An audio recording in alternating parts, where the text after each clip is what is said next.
the City of Grande Prairie has received some very recent news from the provincial government about some options that we have, and administration will introduce those options, what we've heard from the provincial government, and some alternatives that they're going to present to us. I think I'll hand it over first to City Manager Galante, who may hand it on to other members of his team. Okay, thank you, Mr. Mayor, and good afternoon, everyone. So just a little bit of context about this special council meeting that we're calling today. A few days ago, just on September 15th, the city received some correspondence from the province regarding some options to move funding from the 2018 to 2028 ICIP fund, or Investing in Canada Infrastructure Program. The news is that the province is moving funding from ICIP to a new stream called COVID-19 Resilience Stream.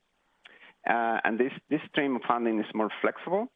And we have to provide some information to the province before the end of the month, basically a list of projects as part of our 2021 capital plan, and that needs approval from City Council before the end of the month. That's the reason we're calling this special City Council meeting today. So the new COVID-19 resilience stream allows for municipalities to receive federal funding for 80% of certain infrastructure projects. These projects identified in the stream must be completed by the end of 2021, and there is a specific eligibility criteria as part of this program. So the 80% amount I referred before is $7.3 million, and the city has to contribute with an additional 20%, which is $1.8 million roughly. So we have reviewed the full 2021 capital plan and proposed some changes, some adjustments, as you will see right now in a presentation. These projects are considered shovel-ready or almost shovel-ready. So one of the criteria we use is the likelihood of completion of this project by the end of 2021 as highly probable to achieve completion at the end of 2021. And the money has to be spent by the end of December 2021. You will see it's color-coded list. Green means that the projects coded in green are funded as part of the 2021 capital tax, pretty much. And the projects in blue are new projects that we're proposing. One general word of advice in this is to keep the projects general. At this stage, the province is not requesting us to provide very detailed information about the project. So a good idea to sometimes bundle together under certain high order label to give us more flexibility when we do the final application in the near future. So having said that, I will pass the mic to our CFO, Danielle Whiteway. So Danielle, please, if you want to take it away and go into more details. Thank you. Thank you. So just building off what Mr. Galante went over, I will just highlight the two recommendations that we have today. First is that Council approve to move $7,310,181.68 of federal ICIP public transit stream allocation to the new ICIP COVID-19 resilience stream. So that's the first recommendation. And the second is that Council approve capital projects that total $9,141,400 to be funded from the ICIP COVID-19 resilience stream, including the 20% matching component from 2021 capital tax. I believe the rest of the report has pretty much been summarized already, and so we can go from there. I'm just going to share my screen. Give me one moment here.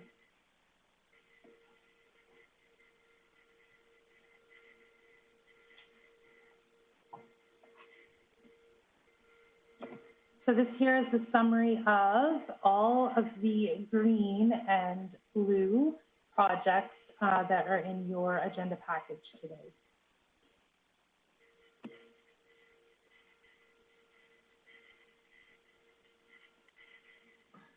Okay, so Ms. Whiteway, was there anything else that you wanted to highlight about these, or is it open for discussion now? Open for discussion now. Just that we are looking for the 9.1 million as our ideal dollar amount for the total of the projects approved today.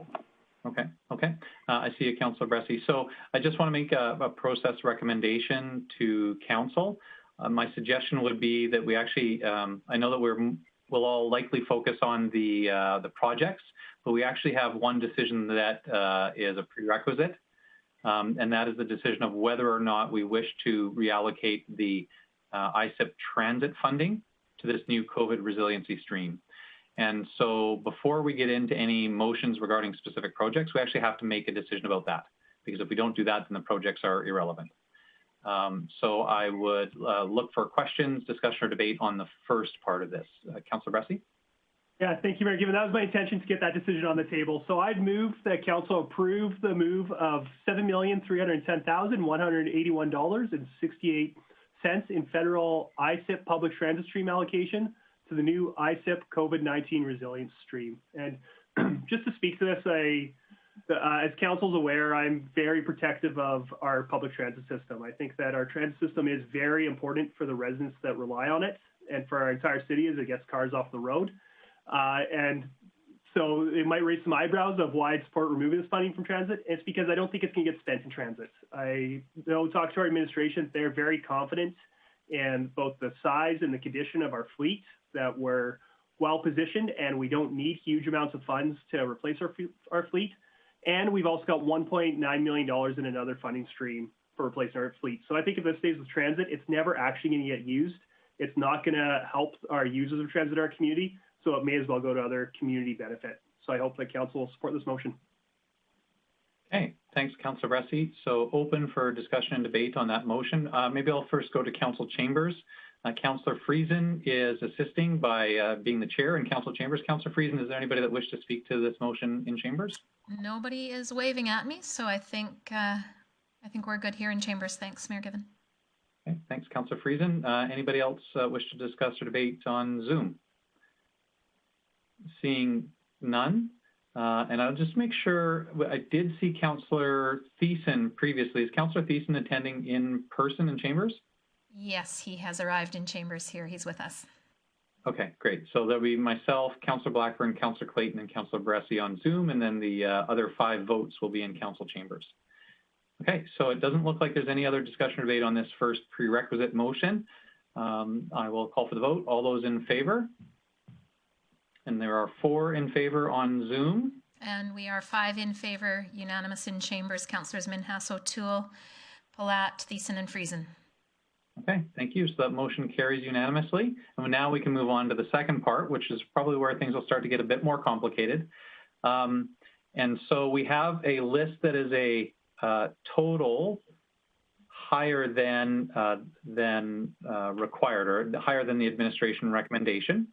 So in order to get down to the amounts available under the program, some projects would need to be removed from this list. Is that correct, Ms. Whiteway? Absolutely. That's exactly what we'll need to do. Okay, thank you. So my suggestion would be then, since the list that we see in front of us doesn't have the right total amount, we should be making motions to exclude items from this list. So if there are things that people think should not be there, that's probably the way we should process it until we're getting closer to the number. And then if there's stuff that people think should be in, then I guess we would do those following, okay? Okay, I see a couple of nods of agreement, at least on Zoom, and I see Councillor Clayton's hand. Councillor Clayton. Thanks, Mayor Given. Yeah, I support your suggestion here in the process. So I'm just going to start at the top. I would, yeah, I guess, so my question, Mayor, before I start, we're just going to remove them and debate them one by one? Do you want a few at a time? What do you prefer? You know, I think, so they are all discrete and sort of independent projects the way they're listed here. I would suggest that that'll make the debate simpler if we have individual projects rather than multiples, because people may feel differently about two different projects. So I'd suggest, you know, I move that council exclude project name from the list. Other than, would you be okay? My intent was to loop together the ones that aren't eligible. So there's 4 that are in the red that are, and oh, you've removed the red from the screen, but on the document I'm working off of. So you'd rather, we're going to move strictly off the ones in the screen. Yeah. Okay, and then what about the intent to bring one back? Well, certainly. So in our package, council members had the red or sort of higher risk or non-recommended items. Those are available to us if we wish to move any forward, and we can certainly have discussion, debate on them. This is the stuff. So let's work from on the screen so we can all see the same thing. It's also a dynamic sheet. I think Ms. Whiteway is going to be adjusting it as we go and make motions so we can see what the total comes to. And I see Director Miller had his hand up. Thanks, Mayor Given. If it would be helpful, I have additional information on the Reception Activity Center, and I could provide, I have about 5 slides of information, and it might be helpful for your decision making. Okay. Council, how do we feel about that, recognizing that it is probably the largest item on the list and has a significant impact on the other projects? I'll just look to my Zoom council colleagues first. Do you want to see that so we have a bit of an understanding of that project? I guess I mean, that's fine. More information is always great. My intent would be with removing a few, we may not even need to go into deeper discussion on some of them. So, but I mean, any information is great. So I guess it doesn't hurt. Yeah. And how about in council chambers? Are we open to hearing the details from Director Miller? I have thumbs up. Thumbs up. Yep, we're good to go with Director Miller's presentation. Okay, sure. So, thank you. So, Director Miller, if you want to share the information, you may have to take over control from Ms. Whiteway. Okay. Thanks, Mayor Given. So I haven't tried this before, but I'll try sharing my screen.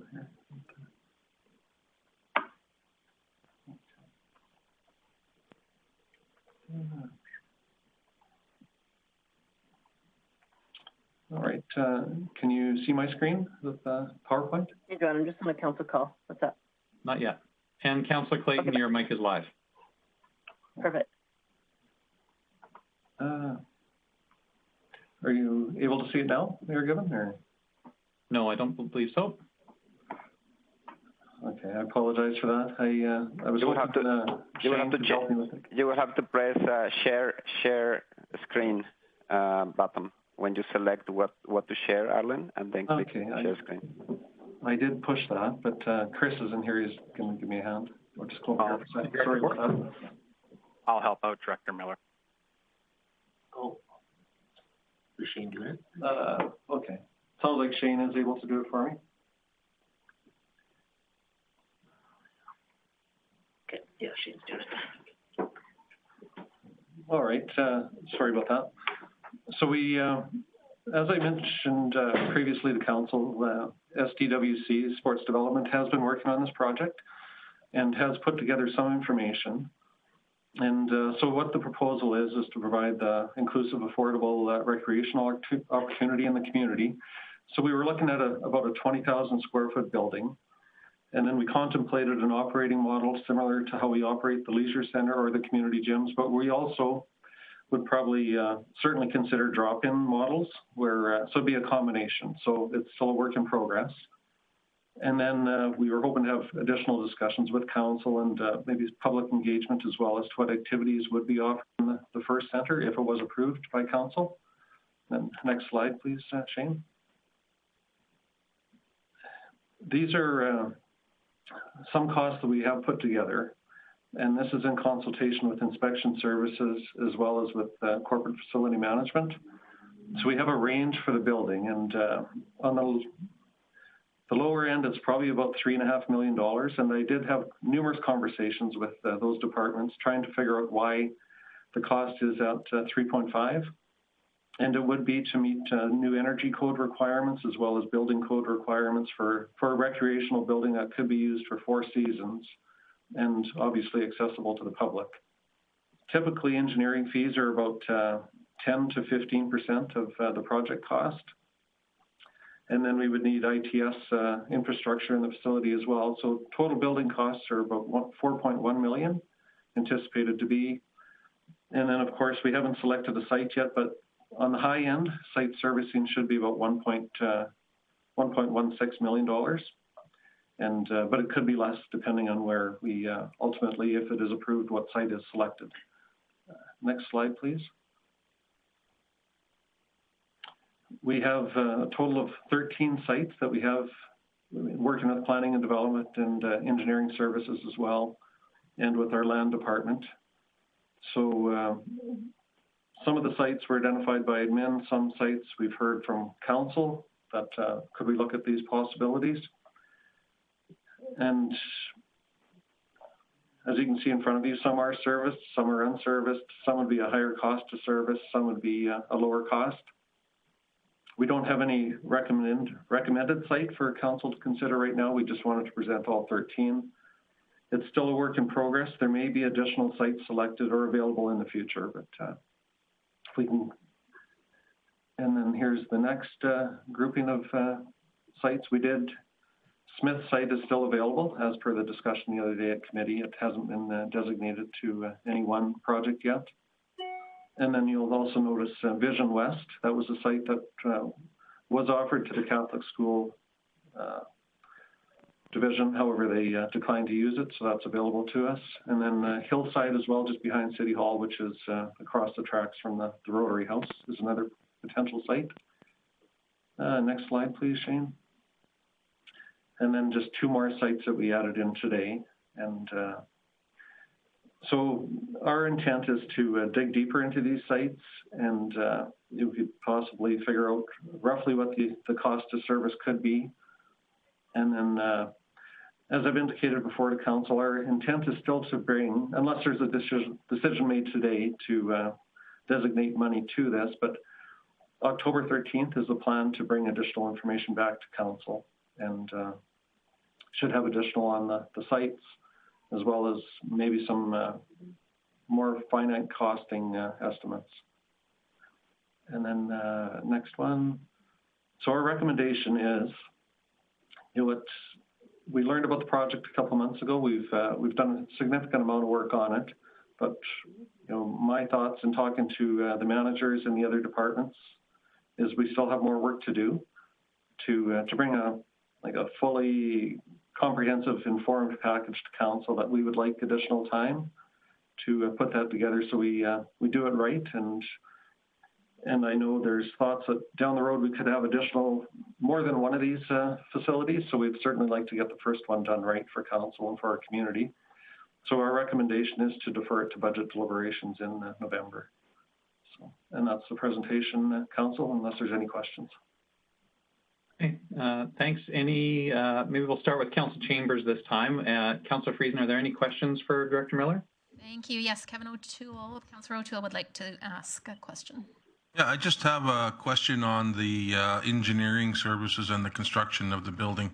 Was that a design build quote, or was it split up by having a design company do it and then another person or company actually do the construction costs?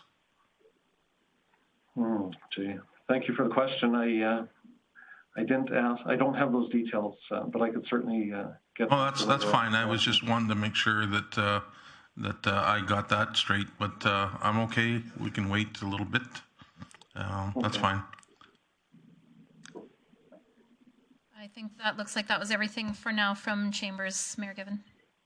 Okay, thanks, Councillor Friesen. Councillor Bressie?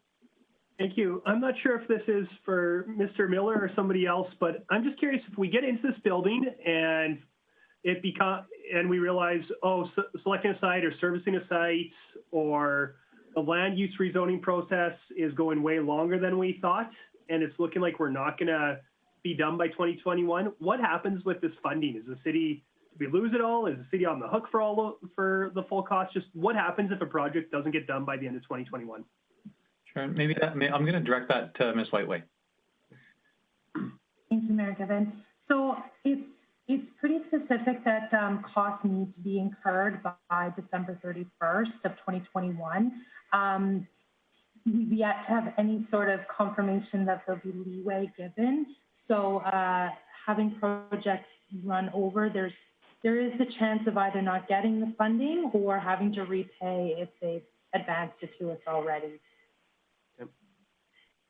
I see Councillor Clayton. Thanks, Mayor Given. Yeah, I appreciate Ms. Whiteway's comment in the fact that there's a chance. Chance and reality are two different things, in my opinion. Is there an opportunity, Ms. Whiteway, for how does the repayment actually work? Are you submitting bills monthly? Is it once the project's completed? How does the reimbursement or the payment of the facility, the construction, work? So on that, when we would make payments based on the contract for this one. So usually we make progress payments on our construction projects. When it comes to this funding source, they have not provided very much for detail. At this point, they're asking for the generic list of projects and moving it from one stream to the other. We haven't been told how the application process is going to work. We haven't been told those sorts of details. But normally with grant funding, if there's a specific deadline for payments of, they would hold us to that deadline and want it to be extended by that date. Can I have a follow-up, Mayor Given? Sure. Councillor Clayton. Thanks, Mayor Given. Actually, my question is for Director Bork. I'm curious, in your opinion, if the project is supported by council and we get to be November of 2021, and in the cost projection timeline of the build, we've spent 80% of what equates to the provincial support, and all that's left is 20% of what equates to the city support. Do you see, what is the risk in your opinion in regards to us not getting support from the province? Thank you, Mayor Given.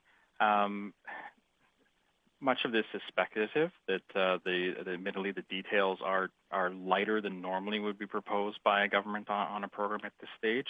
My expectation is that if we had expenses to date by the end of 2021, that they would cover it.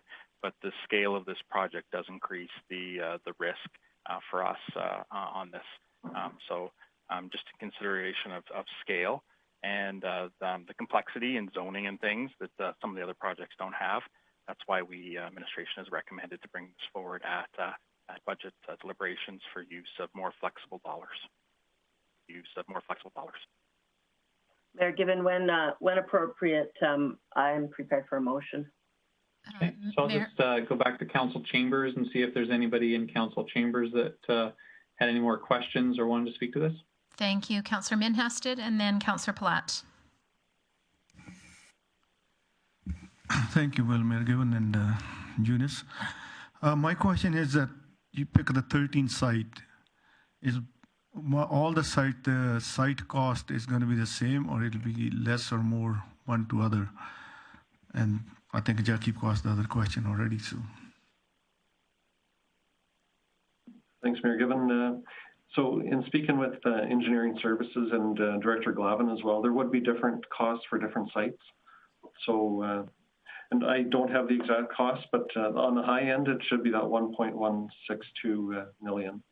And certain sites would be at less cost for sure. And I see Christine is also on the screen here. If you would like more specifics. Okay. Well, I won't put Christine on the spot. I think administration is saying that there's a range of servicing costs, and depending on the specifics of the site, the servicing costs could be up to that amount or potentially less. But I think it's probably hard to say. I'm surprised that you had it down to the dollar value in the first slide. Anyways, Councillor Friesen, I think you had Councillor Platt with the question. Thanks, Mayor Gibbon, Councillor Friesen. Just a question for administration. If we didn't approve this today, and we started not approving some of the other line items, would we just be, in essence, I don't see us having enough on the list without this to fund. We could fund everything, and that would mean we'd have to agree to everything. If we didn't fund everything, I guess we're just at risk of not using this capital. So is that correct?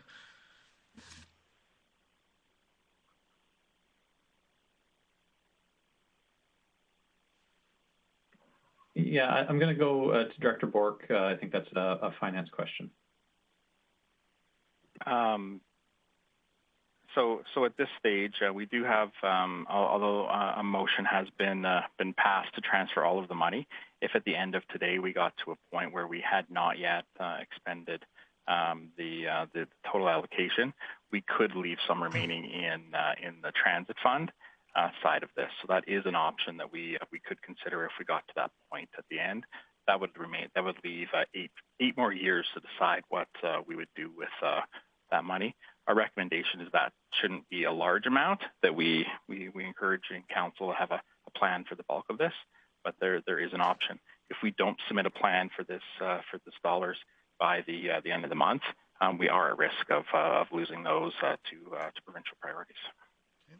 Thanks for that. So I guess we do have to make some decisions today. I'm not also maybe in the opinion if we can't spend it, we don't need to spend it. But another question for maybe Director Bork or Ms. Whiteway is just, if we decide to approve today, moving ahead with the $4 million proposed here, and by November, December, we're like, we just can't make it work, can that money be reallocated to other things at that point? I'm just curious on, as we don't seem to have a lot of rules around this, are we putting in projects today, and is there an opportunity by November to go, oh, we've pivoted gears and we put money back into some other things?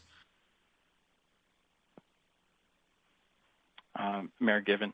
Part of that goes back to the comments of City Manager Galante at the beginning. The larger the bucket we can at this stage, they're not asking for a lot of detail, the better. My view is, though, that a project of this scale, if we were to put this in the plan now, it would be very unlikely that the province would let us pivot on half of the money that is going forward here. So the risk is higher than some of probably the other projects. Okay. Thank you. Okay. Thank you. I see Councillor Blackburn. Thank you, Mayor Given. My observation may be incorrect, but I think that if we kept this $4 million in the list, we would be $4 million over what's available to us. I think that the total without that, which was in the previous spreadsheet, the amount in blue, comes to roughly the amount of money that we are going to get from this transfer. So I don't see any risk at all in taking that $4 million out of this budget, and I would make, unless that was Councillor Clayton's intention, I would be prepared to make a motion regarding that.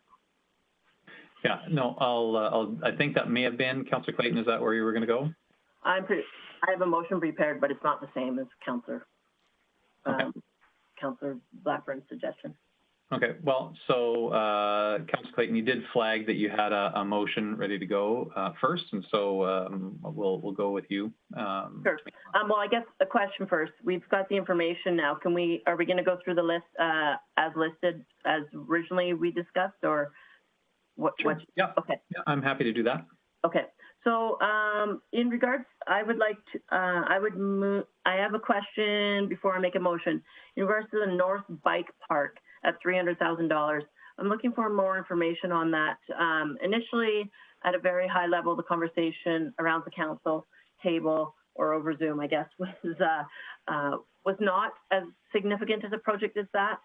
The project was intended to be an addition to existing park features at a much significant less dollar amount. So I'm wondering if administration could give more information on that project before I make my motion. Okay, thanks. Director Glavin, is that going to be you? Yeah, I apologize for the black box. My camera is not working yet again. So the assumption that we made for the bike park was to build something similar to what was built in South Bear that opened up, I think it was last year or the year before. And that's where the scale and the cost come from for this estimate. Okay. So Mayor Given, then I have a couple other questions before I start to make motions to pull items. And so what's your process here? Yeah, well, so Councillor Blackburn did have a specific motion that he was looking to make. Well, I do as well, but then let's get to some motions. I guess the problem is if we start to make motion and remove items without information on other items, we may not be utilizing our full opportunity. Okay. Well, you know, I look to the group if there's a need to go through and ask. Maybe we have a round of questions so we can get all those out of the way, so we have a detailed understanding or a better understanding of the projects. That probably will be helpful. If people are comfortable with doing that, and Councillor Blackburn is sort of next in the queue with the motion. Councillor Blackburn, are you comfortable with that as well? Yes, I am, and I will have some questions as well. Okay. So, yeah. Good. So let's do that. So, Councillor Clayton, appreciate that you had some. You've had one to start. I see Councillor Bressy's there, Councillor Blackburn. There may be some in Council Chambers. So maybe we'll just do a little bit of a around the table, so to speak. Councillor Bressy, then Councillor Blackburn, and then we'll go to Council Chambers, Councillor Friesen. So you can start to line up the queue from that end. Councillor Bressy. Great, thank you. My question was about the South Bear Yellow Bridge. I think I know what that is, but I'm not 100% sure. Can you tell me more about what that bridge is and where exactly would it be? Thank you, Mayor Given. So yes, this bridge is along the trails that are south of Country Club. So if you were to take the sanitary bridge that crosses Bear Creek towards the water treatment plant and head east and follow that, eventually you'll come across a crossing that is the Yellow Bridge that goes across the Bear Creek. We've had some issues with having to close that over the last couple of years with high stream flow, as it's of questionable integrity right now. And this project would replace that with a new structure to cross the creek. Great. And have we ever put out anything to count how much traffic it gets, or like, I'm trying to figure out how much use that bridge actually gets. Thank you, Mayor Given. As far as hard numbers, no, I don't have anything today. Okay. Thank you. Councillor Blackburn. Thank you. In looking at the spreadsheet on the screen, the blue legend says that these are lower risk, eligible, or achievable projects, and it includes a total that includes all of the blue ones. And yet, there's about excluding the activity center, there's about $2.35 million worth of projects that are either questionable in terms of getting done on time or whether or not they'd be eligible. So I'm concerned about why we think that the entire blue list is possible to include. Thanks, Councillor Blackburn. Yeah, somebody from administration able to speak to that? City Manager Galante. Thank you, Mr. Mayor. Yeah, so we had to, remember, put this list together in just a few days. So we had to make some assumptions to the best of our knowledge and experience in building different projects in the city over the last years. So we consider that all the blue projects are achievable at the end of 2021. However, there is a different level of risk that council should consider when taking the decision. So if approved by council, we will resource these projects accordingly. But there is a different level of risk from medium to high in some of them to the low or very low in some of them as well, all blue. So it's just to be sure that you have a risk perspective in your decision. So again, we consider achievable just a different level of risk, and that depends of your tolerance for risk as individuals as well. Thank you. Thanks, Councillor Blackburn. Has that got your answer there? Okay. Yes, thank you. I'm going to go to Council Chambers, and then we'll come back to you, Councillor Clayton. Councillor Friesen, any questions in Council Chambers? Yes, thanks, Mayor Given. I've got Councillor Platt and then Councillor Thiessen.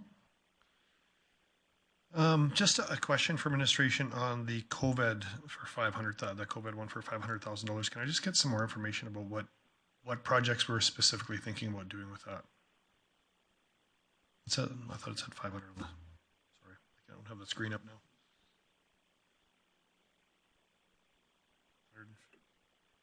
The COVID response says 500,000. Palat. So is there somebody to administration that can speak to the general nature of the project? There's sort of some catch-all there, and could somebody speak to the types of projects that may happen under that bucket?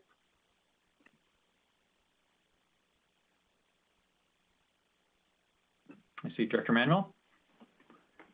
Yeah, I can attempt to tackle that one. So a good portion of that would be related to there's a need for us to do some specialized transportation to our isolation center, which would then later be utilized by our mobile outreach teams as their vehicle of operation. So that represents part of the cost. We have a requirement where we need to get more communication, such as portable radios. And portable radios on our P25 AFRAC system are exceedingly expensive in the nature of $7,500 per radio. So that adds up rather quickly. In addition to that, we have some need for additional furniture and equipment items to support our isolation facilities and day shelters, those sorts of things. And additional costs over and above that initial $150,000 for those components would be measures to deal with the municipal impacts of the COVID response, such as increasing physical distancing measures in city facilities, the hot desking, so equipping the organization to be responsive within COVID. So that's what's covered within the 500. The first items around the vulnerable population consist of the initial $150,000 ask. Okay. Thanks for that. I guess I'm struggling with that a little bit just because it's such a big number, and some of those things I could get behind, some of them I couldn't. So I'm struggling with that one a little bit. My other question is about the Eastlink Center. There's a $1 million line item there. If I can just get a breakdown of kind of where that money would be being spent within that facility. All right. Thanks, Mayor Given. So it would be, I think it's been mentioned to council before about access egress. We have some concerns where it's really too free-flowing in the facility. So what our plan would be to use some of the money towards restricting access at the front. So members would have free throw or could flow through with scan cards.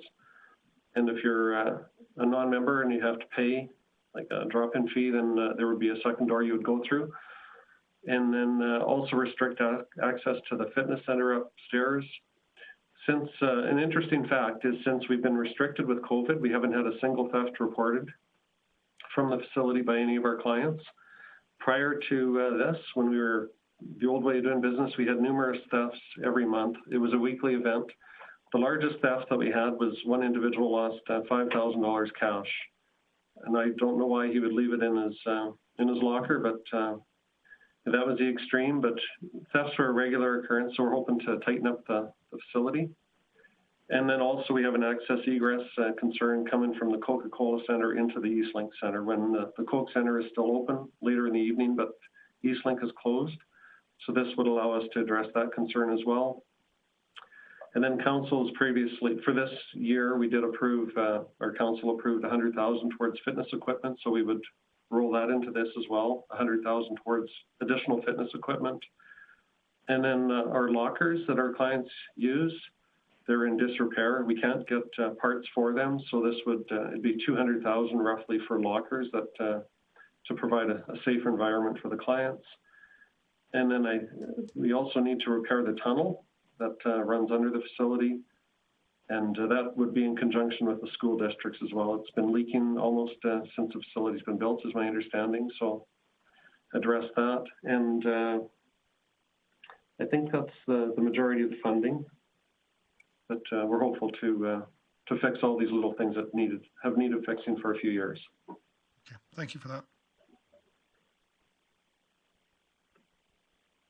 Councillor Friesen, do you have anybody else in council chambers?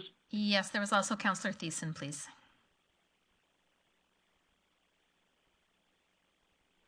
Now I see how big my hair is today, my gosh. Quick question. Trails resurfacing and missing links. So there's $3 million put in that. We've got lots coming into our road and pathways and sidewalk budgets next year already. So I guess two questions. The first one is, how much of that funding of the $3 million is dedicated to completing missing links on our trail system? And the second question is, with the increase in funding towards road and sidewalk and pathway projects, do we think that we have the capacity within our region to be able to do all this work within 2021? Dr. Glavin. Thank you, Mayor Given. So with regard to what the split would be, not hard and fast, but right now what you see is that we do indicate on here, I believe that we have roughly $15K for resurfacing. Rough rule would be about $100 per meter to resurface. So that would be half the funding would go towards resurfacing, the other half towards missing links. We're open to certainly, obviously open to council input if you guys would like to see more priority on missing links versus resurfacing. Based on condition assessments that we're completing right now, we're about 2/3 through the city, and roughly 25% of the existing trail network is classified as poor or worse for condition. So some of it, we think would make sense to put back into doing some resurfacing, but there's certainly an opportunity to check off some of the missing links within the system. And I forgot your second question, Councillor Thiessen. I think it was about capacity. Yeah, capacity. So we have checked with some contractors, and the feedback we're getting is that if we get our tenders out early, being February or sooner, that they could scale up in order to meet the demand. The longer it takes us to get tenders out, the less likely they are able to get crews lined up to do the work. Okay, thank you. Okay, thanks, Councillor Thiessen. Then I think that was the last that I heard in council chambers for now. We'll come back to Councillor Clayton. Thanks, Mayor Given. A couple follow-ups and other questions that people had. Could administration I know you had elaborated on what the COVID response was, but the number seems to be significantly bigger than we originally discussed. Was there a specific item that was added after the fact or recommended from administration? Because the number from council's first discussion is quite significantly more. Ms. Whiteway. Thank you, Mayor Given. So there was two options given. So I believe it may have been a lower amount on the activity center. So option one had 150,000, and then 500,000 was the amount on the other option. So this does include the 500,000 on there. If I may have another one, Mayor Given. Go ahead, Councillor Clayton. Thank you. Question for administration in regards to trails resurfacing and missing links at $3 million. Can you, I think it's probably Director Glavin, but could you tell me more detail on that? Was that something that would have normally been on the budget over a certain number of years? Is there new projects in there? Is this stuff all stuff we were going to do anyways, or some of it new, or is it a combination of both? Or is it all new? Thank you, Mayor Given. This is all new. Right now, we don't really have a missing links program budgeted for capital. Right now, we take the money that's available and simply rehab what we already have. Going into this fall, we were going to propose a small increase in that budget to start tackling some of the smaller missing links. But this is essentially all work that wouldn't have otherwise been done. Okay, thank you. Okay, are there any additional questions before we have some here in chambers, Mayor Given. Councillor Minhas, and then I believe Councillor Palat had another one. Thank you, Eunice and Bill Merrigan. My question is for the wall diamond, the $1 million for those adding two. If I'm not wrong, I need the clarification of, do we have 3 wall diamond and we upgrade 2 last year or year before? And that money was in our budget 2021 before this money came in, or this is the new one?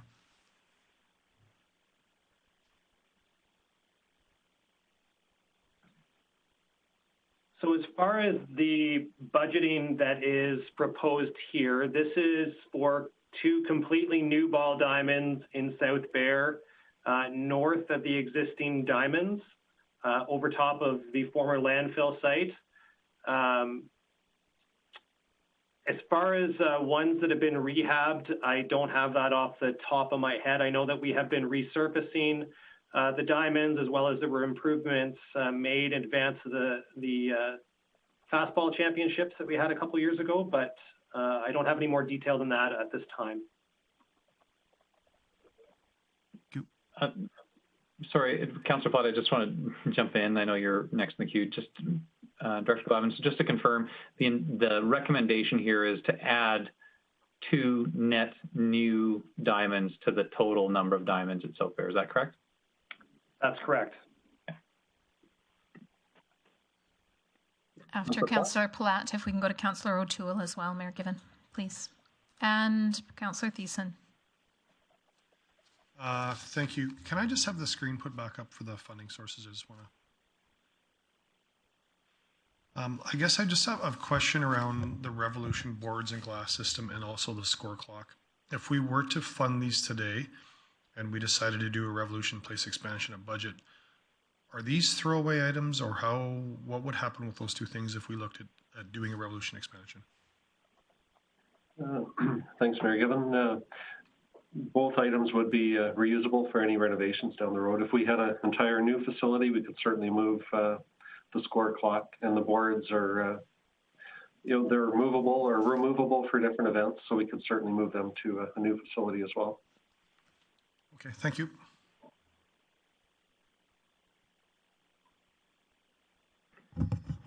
So Kevin here, just talking about the lights at South Bear Creek. When they did the fastball, they had to bring in special lighting because the terms to use lighting changed with the tournament. So they had to bring in lights from Edmonton. So this would really benefit the Bear Creek Diamonds, and we could have tournaments that are provincial and national tournaments at this facility. Otherwise, there'd be a cost excessive to hosting the tournaments in the future. So just my 2 cents from what I learned at that time.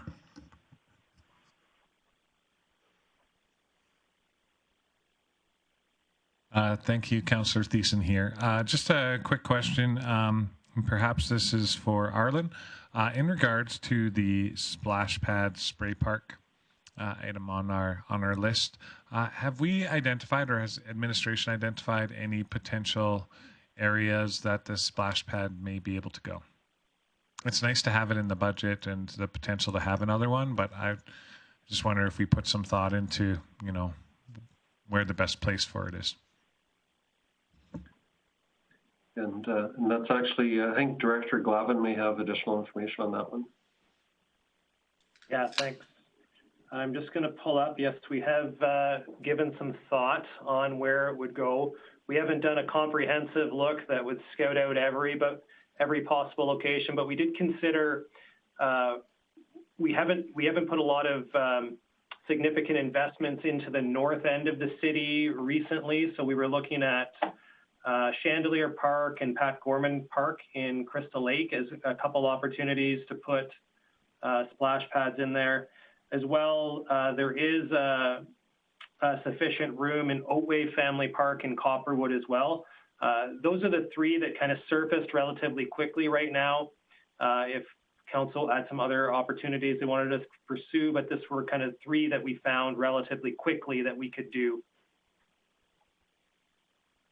Okay, thank you. That was it for us. Thank you, Mayor Given. Okay, thanks, Councillor Friesen. Okay, so I don't know if there were any. I don't know if there are any additional questions. I had a little bit of an internet stutter here, and so you might have seen that. I would be ready to accept any motions arising.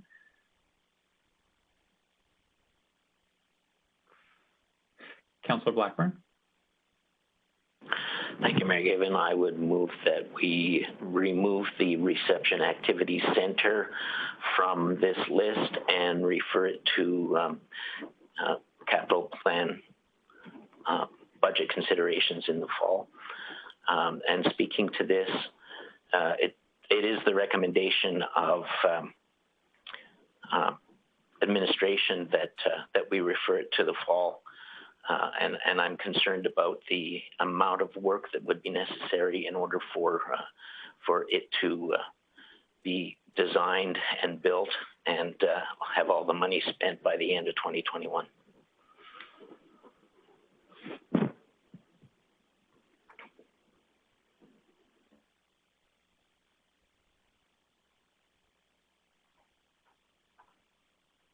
I think Mayor Givens froze again. Okay, I'll take over then. Any one who would like to speak to the motion? I see I have Councillor Palat here. Let's start there. Thanks, Councillor Friesen. Just another question for administration on this, because I'm looking at maybe making an amendment to this. If we were to allocate money this year for site servicing, engineering, and architectural design, just that portion of it, are we at any risk with doing that?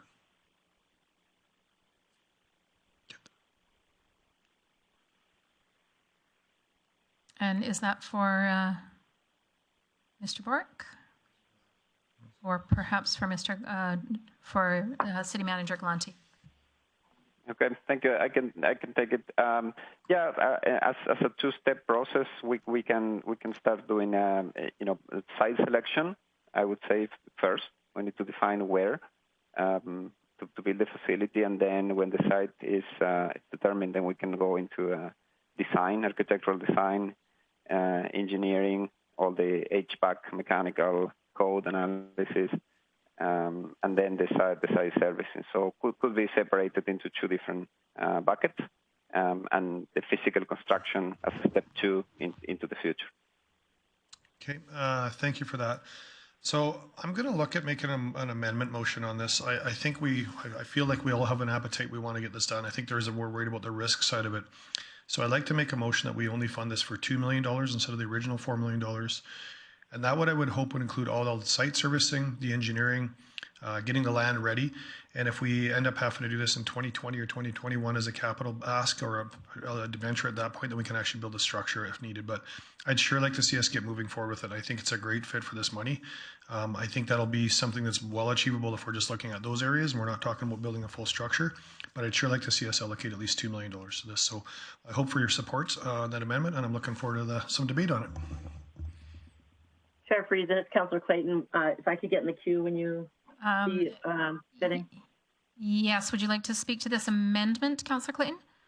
Well, actually, more of a point of process. I feel like this motion is not really an amendment on. It's a completely different motion. Yeah, I appreciate the intent of Councillor. Oh, I see. I do see Arlene. Yeah, Ms. Karbashewski, would you like to speak to that, please? Thank you, Deputy Chair Friesen. And I would like to concur with Councillor Clayton that this is a separate motion. It's not germane to the original motion that's excluding the project from the ICIP capital projects list. So I do suggest that we take some action on the current main motion and consider this as a separate motion. Thank you. Thank you. I think, Mayor, given you're back, would you like me to carry on with this, or are you up to speed to take over again? Yeah, thanks, Councillor Friesen. I appreciate that. I think I'm up to speed. I believe Councillor Blackburn has a motion to exclude the Recreation Reception Activity Center. Yes. And Councillor Plott has proposed an amendment to only fund half of it. And we just heard the ruling from the clerk, and so I'm comfortable taking over from here. Thank you. So, and I would concur. I think we should have a discussion debate on Councillor Blackburn's motion, which was to exclude the project, and we'll go on that. Councillor Clayton, I see your hand. Thanks, Mayor Gibbon. I will not support this motion, and for a various number of reasons. Right now, based on the information that administration has recommended at the $4 million point, it is high in the cost estimates of what we originally intended this facility to be. But the bigger thing for me is that in a big scheme of things, if this item is moved to the fall budget, there's a few numerous large-scale projects that it's going to end up going up to bat against. We had a pitch yesterday from Grande Prairie Soccer Association for a completely different facility that will drive sport tourism and truly be an amenity that's added to the region for sport, and it has some economic spin-off. We also have discussion on potentially Revolution Place, which is another substantial item that will have large impacts in our community, both financially and in regards to assets. This facility has an opportunity to be added as an amenity to our community and not on the back of our taxpayers. And so I appreciate the concern of administration and some councillor members that were concerned about the risk of it not being completed. Based on what we've seen and discussed today, it would be very, granted, if it rained for 6 months next year and construction had to stop, and these things happen, absolutely. Those are the type of things, though, that I would think that the government's not going to be unrealistic in this. They've allowed us to take money from another source and allocate to items that they see are adding value to our community. If we went to the province and said, look, we had 3 months of rain, or there was, a shortage of steel, these types of things happen. It's not that we didn't go through proper process. It's not that we didn't have intent to finish. And if we were delayed by a couple months, I'd be very surprised if the province were to not fund it in its entirety. If we need to set up our funding so that it provides comfort to the province that we spend their 80% first, and the last little bit that ends up being delayed potentially ends up being our 20%, we can show that in good faith we had absolute intent to finish this facility. My other sort of plea to councillor members that are concerned about the timing of this and want to push it to the fall, if you have intent of approving it in the fall, why not approve it now? If it comes to later in 2021 and we recognize that we weren't able to finish it, this fall we'll have a pretty good idea on site selection, drawings, engineering, and what it's going to look like in the start of the season of next year. If there's concern at that point, it's a kind of a good opportunity for a check-in. So this fall budget or even next fall budget, if there's a risk of it not being completed, then we move it on to our own budget. But at this time, why not take the opportunity to have a facility added to our community that truly can add a low barrier entry for recreation, for activities. This is a huge asset in our community of a neighborhood type asset. And I think that at any point, if we can build a facility that does not have capital tax implications, why wouldn't we? So I truly encourage council to think about these opportunities and defeat this motion. Thank you. Okay. Thanks, Councillor Clayton. Other discussion or debate? Mayor Gibbon, I do have Councillor Thiessen when you're ready for that. Absolutely. We'll go Councillor Bresty, then Councillor Thiessen. Great. Thank you. Yeah, I think I'm going to be voting in favor of this motion. For me, it's just the risk is too high. I want this facility in our community. I think it's more of a need than a want. I think that we need more recreation space that doesn't have a lot of bells and whistles, is cost effective, and I think that this recreation space would do that. But I also I hope that it's successful and that it becomes a model of future recreation spaces in our community that also don't have bells and whistles. And I think there's stuff to figure out there. I think that we need to find an appropriate site for this, and we need to get the neighbors buy-in on it, not just ram it down their throats. I think we need to figure out the operational model of this. We need to figure out, is the city going to operate it, or is a nonprofit partner going to operate it? And if so, what's our contribution to the operations of it? I think there's all those questions that I think we probably can finish in the next year and a half, but at the same time, I don't want to feel rushed on those, because I'd rather get this done right than get it done by a really rigid deadline of the end of 2021. And I think that I'd feel less risk if this was just provincial funding, but this is provincial and federal funding. And we've got two other governments that we need to contend with, and one that we don't have the same connection to. It feels more risky to me. And so I really think that if this motion gets defeated, this should come to November budget deliberations. We should pass it there. But I just can't, it seems too risky for me right now. So I think I'll be supporting this motion. Okay, thanks, Councillor Bressie. I think we have Councillor Thiessen, then I'll go. And then I think I saw Councillor Clayton's hand again. Yep. Thanks, Mayor Given. No, I'm going to speak in opposition to this motion as well. Right now, we got a bird in the hand instead of a couple in the bush. This is really and truly a gift to us that we can look at it as a piece of risk. But when we entered into the discussion before this money even materialized for us, we were assured that in going in this direction, it would be a bit of a lower cost, easy to put up. There's lots of examples which we can use, and it could be satisfactory to the community for 20 plus years. So for me, I don't see a lot of that risk happening. In fact, I think even with neighborhood consultations, the only negative aspect of it is that it could be transformed into an emergency response center or a shelter in that regards, which makes it even more imperative, I think, that we have it in our community sooner rather than later. And we're still in September. Our administration has lots of time to work through, go through all the details, lay out the tenders, have the design, and start building and constructing, where I don't really feel we're at risk. As Councillor Clayton said, if we have a bad rain season, we could always apply for extensions to this funding, and I think that would be understandable. In fact, I think if even in that consultation realm, if we went out and we consulted 4 different neighborhoods for this indoor recreation center, I don't think and even on the aside that it could be an emergency response, like if we need to find buildings for COVID or other reasons in the future, I think people would be fighting for it in their neighborhood, even on the slight chance that it might not be the recreation purposes that they're dreaming of at some point in the future, but just to have that access for their kids, for each other in their neighborhood. I think if we brought it up with 4 neighborhoods, they might be pitching to us why it's a better idea rather than why they want to NIMBY it out of their neighborhood. So for all those reasons, I'm speaking against Councillor Blackburn's motion, and I hope that we pass this budget for this funding, and we find other alternative ways to be able to afford it without incurring extra debt or costs. Thanks. Okay. Thanks, Councillor Thiessen. I'm going to go, and then I saw Councillor Clayton, and I don't know if you had anybody else after in Chambers, Councillor Reason. We do have Councillor Palat in Chambers also when you're ready. Great, thank you. So I'm going to say that I support Councillor Blackburn's motion because of the uncertainty and because of the need to get this first pilot project right.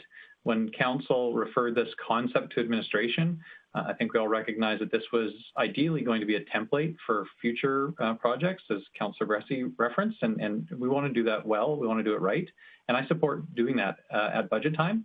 I think that that's the right place to do it because ultimately we have the most flexibility over capital tax dollars.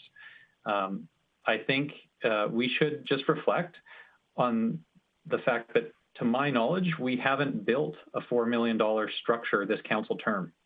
And so the idea that our administration has lots of time to do that, I'm not sure that we're well positioned to make a good estimate of that because we don't know what that takes. This council hasn't built that kind of structure this term, and there are complications that can arise that could make this very risky. I am open to taking those risks with local tax dollars that we have more flexibility and control over. I would be happy to support this at budget, but I do not believe it's the right thing to support it with these provincial federal dollars. And the other thing that I would observe is that in terms of the challenge of building this project, it literally has been on the drawing board for maximum of 6 weeks that it's been in front of administration. So I think that this is just too undefined at this stage for me to be able to support over half of the available federal funds being dedicated towards it. There are other projects that I think are far more well-defined, that are much better understood by administration and easier to implement of a similar scale. And so for all those reasons, I will support Councillor Blackburn's motion. I would implore Council to really, if you're behind this project, that's great. Please let's support it at budget time. But for these federal, provincial dollars, we need to dedicate them towards items that are more understood, more certain. And we need to retain flexibility to do this first low-cost recreation facility right. I think next was Councillor Councillor Clayton, then Councillor Black. Councillor Palat. Thanks, Mayor Given. A couple things. Councillor Bressie, you mentioned that it had a rigid timeline, and actually it's been stated by more than once by administration that there is no rigidness to this, because there is a lot of uncertainty and a lot of unknowns in regards to if it's completed. Administration's not sure that what will happen if it's not completed, and what does the funding look like? Are we going to get paid at the end? So it's not really rigid in the sense of this the process of working with the province and the feds, and that's why I remind council, although this has been on the books a very short time, this facility is an opportunity for us to show that we're addressing needs in our community. And if you want to support it, why not take an opportunity to not have to pay for it on the back of our taxpayer dollars? If we get this funded today and it gets to a chance that of fall of 2021, and the communication is much clearer by that point, we assume it will be much clearer by that point. And if we get to that point and we recognize that we're not going to qualify for the money that we approved here today, then we have the option to put it whatever portion's left, or if it ends up being all of it, because both the province and the federal government says, oh, sorry, Grande Prairie, you're 6 months behind schedule. We're not going to give you that $4 million. First of all, I'd be really surprised if that happened. But second of all, if we ended up putting it on the books of 2021 because we know we're not going to complete it on time, we're still paying for it just like we said now. But why not take the risk to not pay for it at all? Granted, sorry, not at all. But why not take the risk to have to only pay for 20% of it? To have to pay for all of it compared to 20% of it, that's a no-brainer to me. If we can save 80% of $4 million, that seems like a good fiscal decision. Thank you. Okay, thanks, Councillor Clayton. I had Councillor Plott, but I see the city manager as well. Did you have some information for us, Mr. Galante? Yeah, thank you, Mr. Mayor. So just to bring this to your attention, because we got this information this morning as well, and just to keep in mind for your decision as you vote today, is that although on the chart on your screen you see the number $4 million, keep in mind that the cost could go up to 5 or 5.1, depending on the location. As Director Miller said, if the site is already serviced, or there are some sites that are cheaper to service, but the cost could be significant if we need to go into the 1.1. And depending on the source of funding, there is a tax impact potentially attached to that. So just keep in mind the total up to 5.1 million on the total number for this facility, as you discussed this today. Thank you. Okay, thanks, Mr. City Manager. Councillor Plott. Thanks, Mayor Gibbon. I'm also not going to support this motion. I think for me, I think when we talk about risk, I want to remind us that we're probably going to be the biggest hurdle as councillors. There's a need for this in the community. If we want to get this done, we can get it done. I think there's been more than enough consultation done by the Joint RAC and other groups that'll show us that we just need field space in the city. So let's just not overthink this as a council. This is a bonus coming from the powers above us to be able to build a facility that our community needs. I also want to throw it, it is hypothetical at this point, but hypothetically, I've spoken to 2 engineering firms that I feel quite confident, and they're feeling the $3 to $3.5 million range is where they see this entire project coming in at. So it could be $5 million, and it might only be 3. And so those are numbers that we can allocate money to today. And hopefully, if it's under $4 million, then yes, we didn't need to spend all this money, but I want to see it allocated now. And just to give us a heads up on that, right now, we're not even the end of September. If we can't find a site by Christmas time, then as council, we've failed. I really think that they've already identified 13 sites. If we can't come to group as 9 of us to figure out which site makes the most sense for our community, then we've been failing our community on that. I also think by that point, they'll have 3 months of talking to people about what the building looks like, which again, this isn't we're not asking for a Taj Mahal here. We're asking for a low-cost recreation facility was always the intent.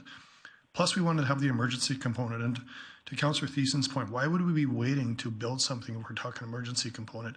So I think if we can have a plan in place by the end of first quarter of what we're going to build, that gives us 9 months to actually execute it and build it. So I think the biggest hurdle is going to be council standing in the way. So let's not start standing in the way right now and defer this to budget. So let's just get this done, you guys. So I'm really hoping everybody defeats this motion and we go ahead with the $4 million as allocated in the report. Okay, thanks, Councillor Palat. I see Councillor Blackburn next. Actually, I was hoping to close, so if there are other people that want to speak first, that's fine. Thank you for that, Mayor Gibbon. If I may, we have Councillor O'Toole who would like to speak. So thanks for the opportunity. There was a number of site locations that were chose. Some were unserviced and some were going to be costly. I was just wondering if we went to the Smiths subdivision, the low cost to service those lots, would there be any kind of a possible cost that you can reveal to us today so we can possibly make a motion in the near future to decide the location at this meeting today?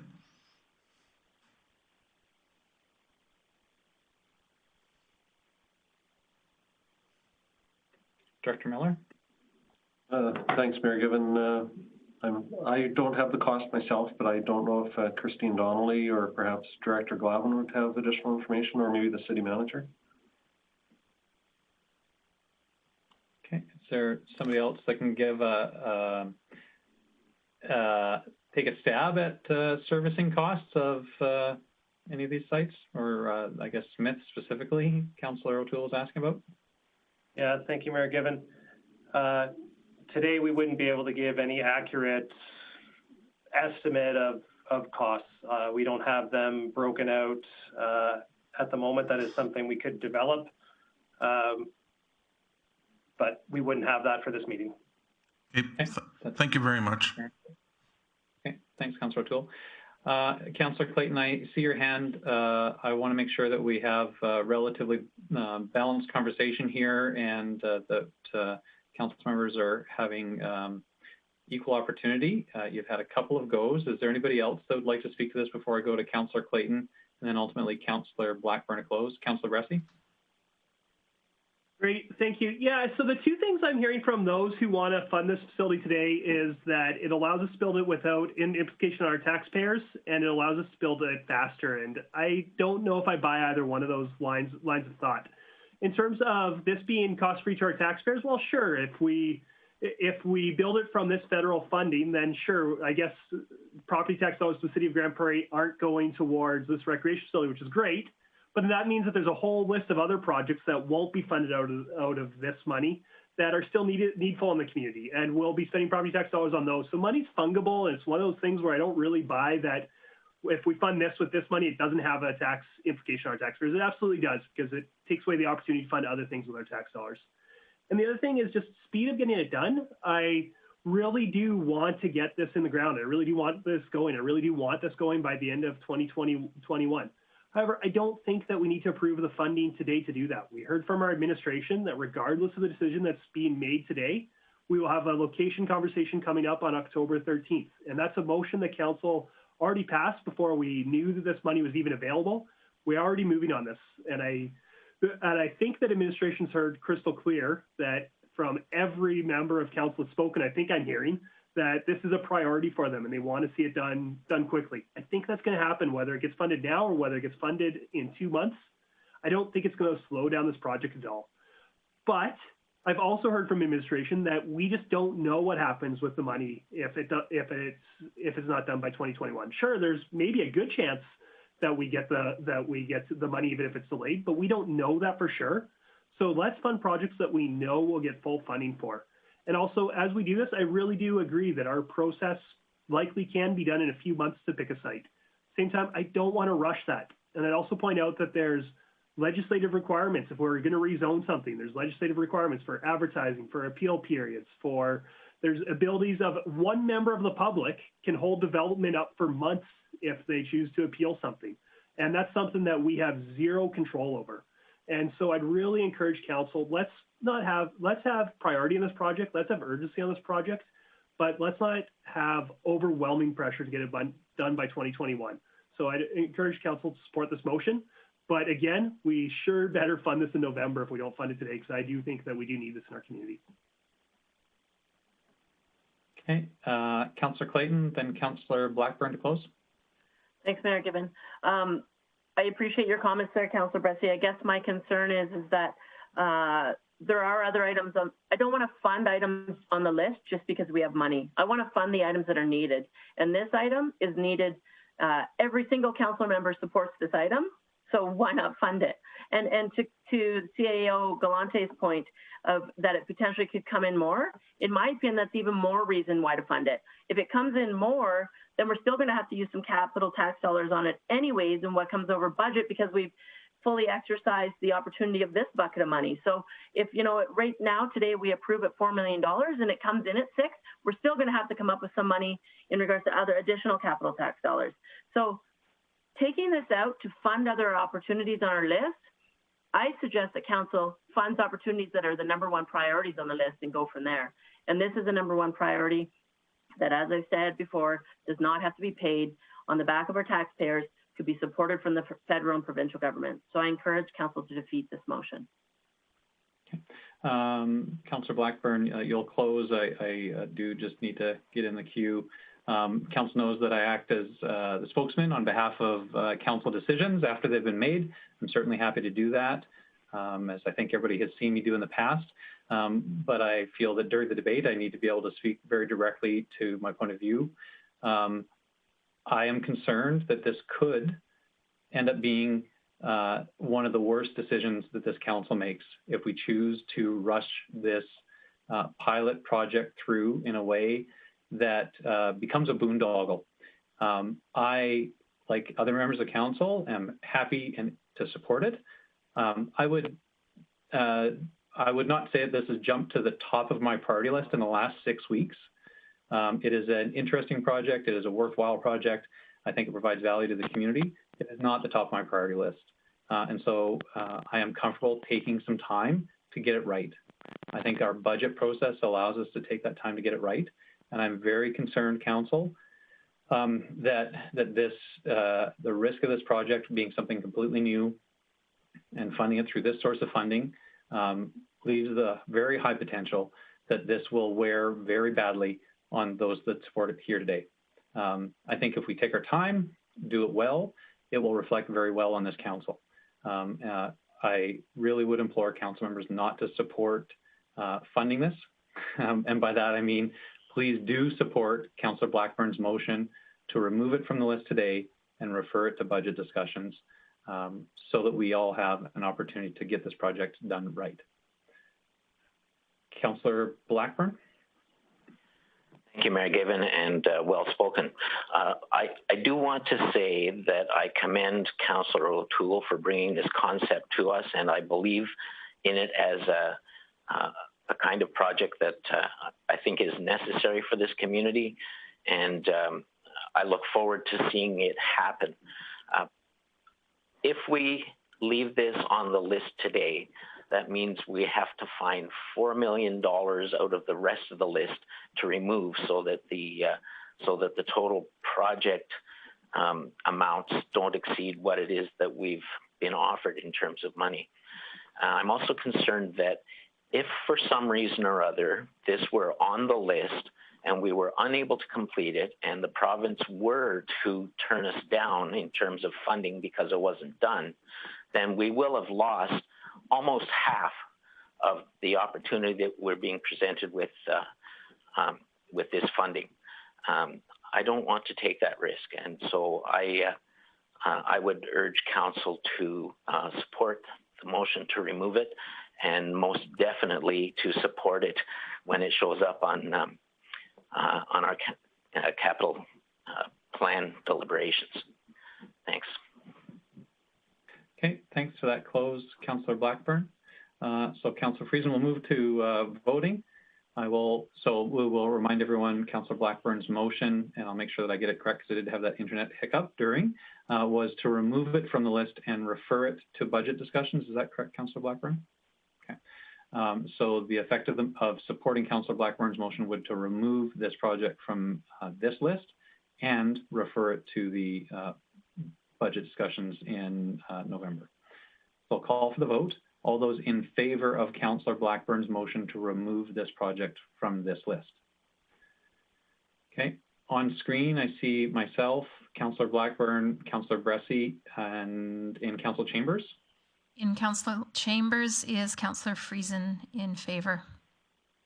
Okay, and so that I think adds up to 4 in favor and 5 opposed, so that motion does not carry.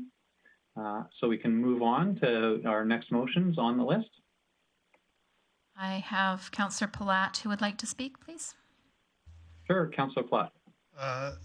Thank you, Councillor Friesen. I'm going to make a motion that we approve $1 million for trail funding instead of the $3 million proposed in the report. And to speak to that, we do have to find some money because we just approved this other project.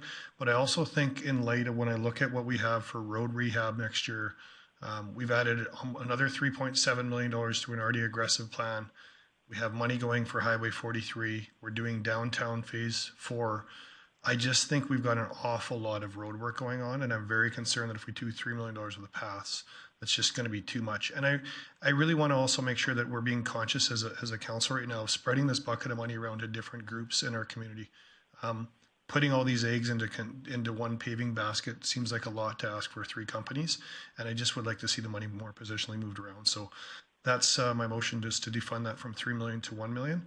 Again, if this is a big capital thing that people are wishing there was more, we can have that capital conversation at budget as well. But I'd like to see this unfunded down to $1 million. Okay, that motion's obviously in order. Open for discussion and debate. I see Councillor Clayton. Thanks, Mayor Given. Yeah, I will support this motion. I think that for the comments that were stated by Councillor Plott, downtown construction, increased road construction. Now we're going to take away mobility through some potential trails. It's just too much of a risk, and as stated, too much into one bucket in regards to paving. I think that $1 million we can get some missing links. And as administration pointed out, this was going to potentially come forward as a recommendation. I don't know if it was to this amount, but in the fall budget. However, it wasn't identified last year or even recently as something that was eminent that needed to be done. So in my opinion, $1 million is a fair amount, and I encourage council to support this. Okay, thanks, Councillor Clayton. Councillor Friesen, anybody in the council chambers to speak to this motion? I have Councillor O'Toole who would like to speak. Yeah, I feel the same as everyone else that spoke so far. I think next year will be a bit of not a disaster by any means, but it'll be very challenging to get from one side of town to the other. And even if you look around today, there's a lot of construction going on some of the roads, and it can get done, no problem, but it's just a little hard on the detours and stuff like that. So I feel that the motion that Councillor Palat made, I will support. Thank you. Thanks, Councillor O'Toole. I will ask for any others, but I'll enter the queue while you're making up your minds. I would speak against the motion. The significant majority of money that the city spends in this area is for infrastructure related to cars. It is rare where we have an opportunity to really advance our pedestrian and active transportation infrastructure. This is a specific and intentional focus of this federal funding program. If you read the criteria, active transportation infrastructure is a very specific part of the funding criteria. And I think there's an intention there. We have heard a lot of talk about whether the city should put more focus on helping people live active lifestyles to help their immune systems and keep their bodies healthy. This is the kind of investment that actually enables that.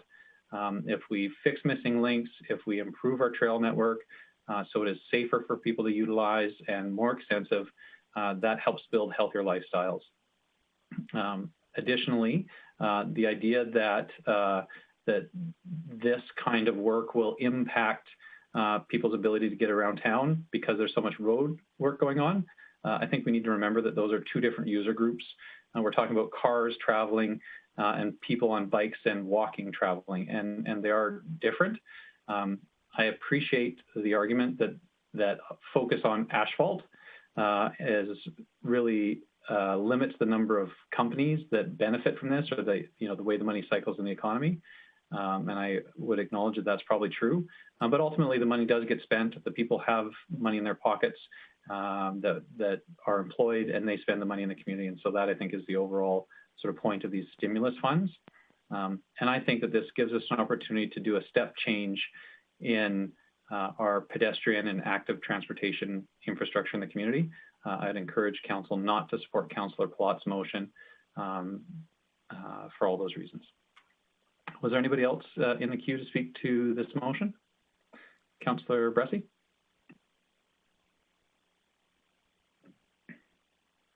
Go ahead, Councillor Bressie. Great, thanks, Mayor Given. I think one of us had an internet hiccup. I'm not sure who, but I'm struggling with this one because I agree with everything Mayor Given said, and I really want to. My biggest concern with the transportation master plan we just passed was that there is no capital plan to catch up on our missing gaps in our active transportation network. And for somebody that's pushing a stroller, or somebody who's riding a bike, or most concerning to me, for somebody with a mobility issue, it's amazing how big a quality of life difference having just 20 feet of sidewalk that lets them connect their home to the trail network can be. But at the same time, I'm really we need, now with the activity center in here, we need to find $4 million worth of projects to cut. And I have trouble seeing where else we're going to get to those cuts. So I think I'm probably going to support this motion, but it's something that I don't enjoy supporting this motion. And I really do think we need to be having a conversation as a council. We don't have a capital plan for our active transportation network like we do for our road network. So I really think that we need to start figuring out what is appropriate funding for our road network and how are we going to get there. Thanks, Councillor Bressie. I'll just check. I see you, Councillor Clayton. I'll check, though, in council chambers. Is there anyone that wishes to speak in council chambers?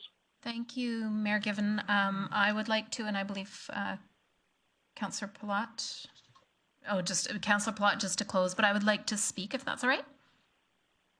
Of course. So I'm struggling with this one as well. What I heard really loudly when Director Miller, I believe it was speaking to this, is that 25% of our trail system is in poor or worse condition. And this is really a gem of Grande Prairie, and to see it go into disarray or disrepair in such fashion is disappointing at best. And the accessibility is important as well, to be able to keep folks who do need to use wheels to get around, whether it's a walker, wheelchairs, or pushing strollers. We know we're a young city. It's really difficult to get past these bits that are beginning to crumble.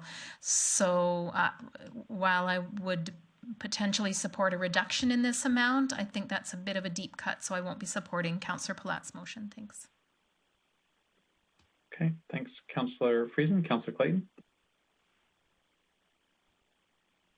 Thanks, Mayor Given. I agree with the comments being said. These are a great asset to our community.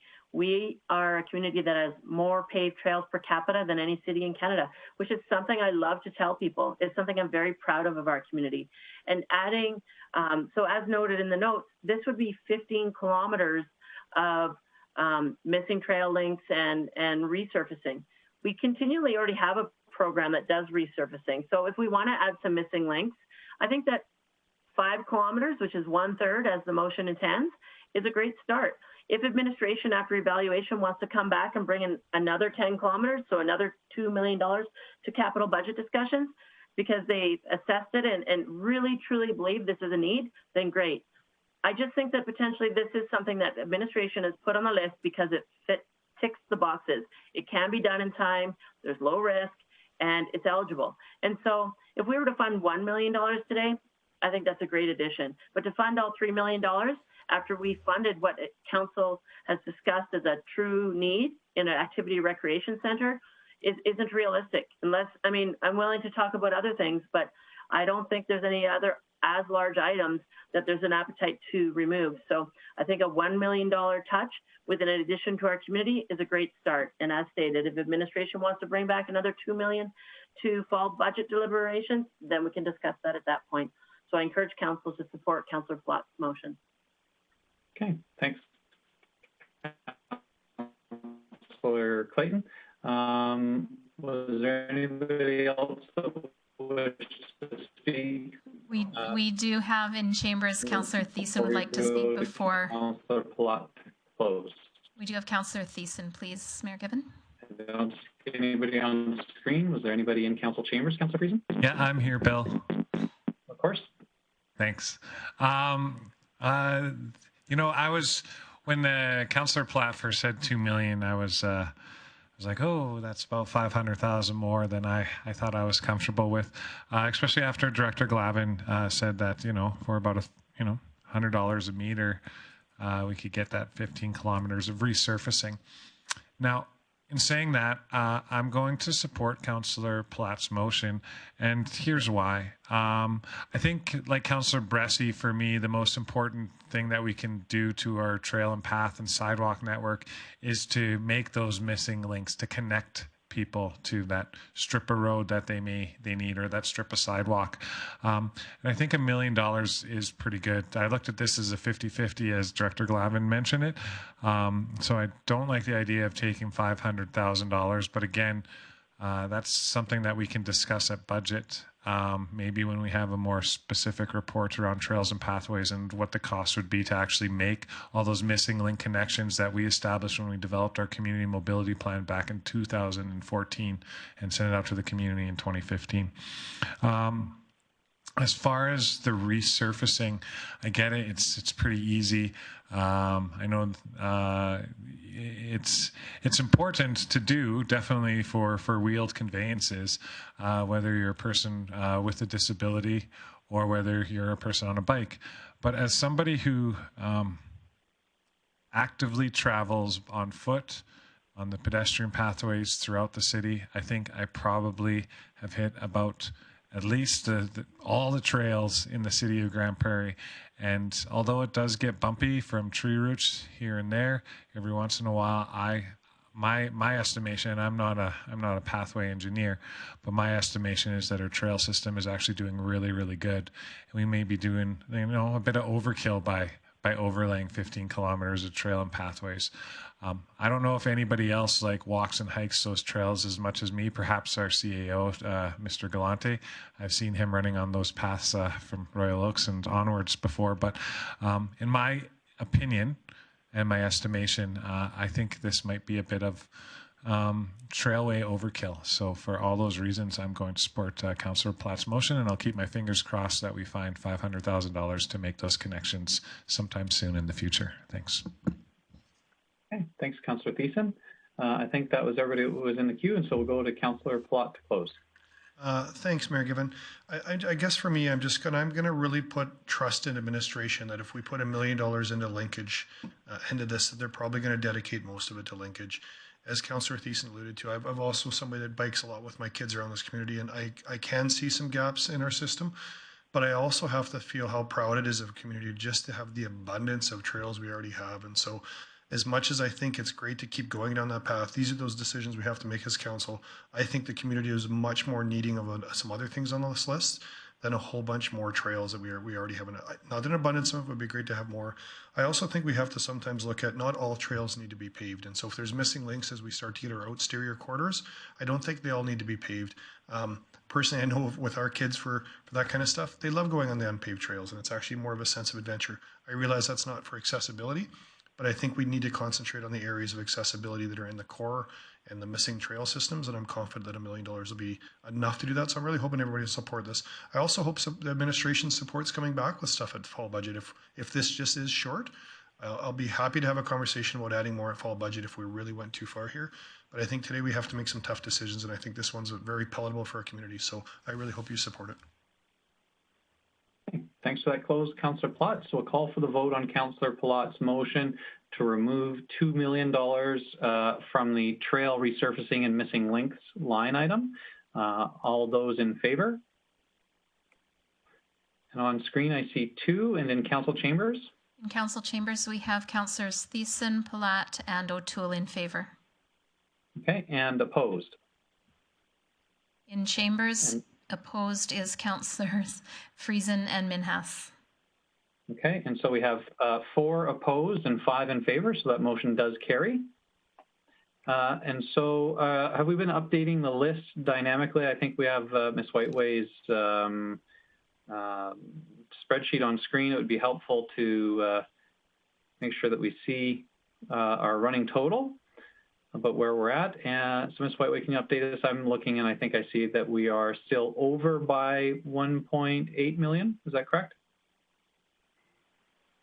That's right. So I reduced that down to 1 million. So we still have a difference of 1.8 million. Okay, thanks, Ms. Whiteway. Mayor Given, this is Councillor Friesen. I have a motion, if you please. Yes, of course. Thank you. I would like to move. Sorry, Ms. Whiteway, can I? Actually, I've got it on mine. If it's the same, so I would like to move that council remove consideration of the score clock for Revolution Place to the amount of $750,000 from this list. Okay, thanks very much, Councillor Friesen. That motion is obviously in order and open for discussion and debate. You want to speak to it to introduce it? Certainly I will. So what I see on here is that it is eligible. It's good for completion in the time.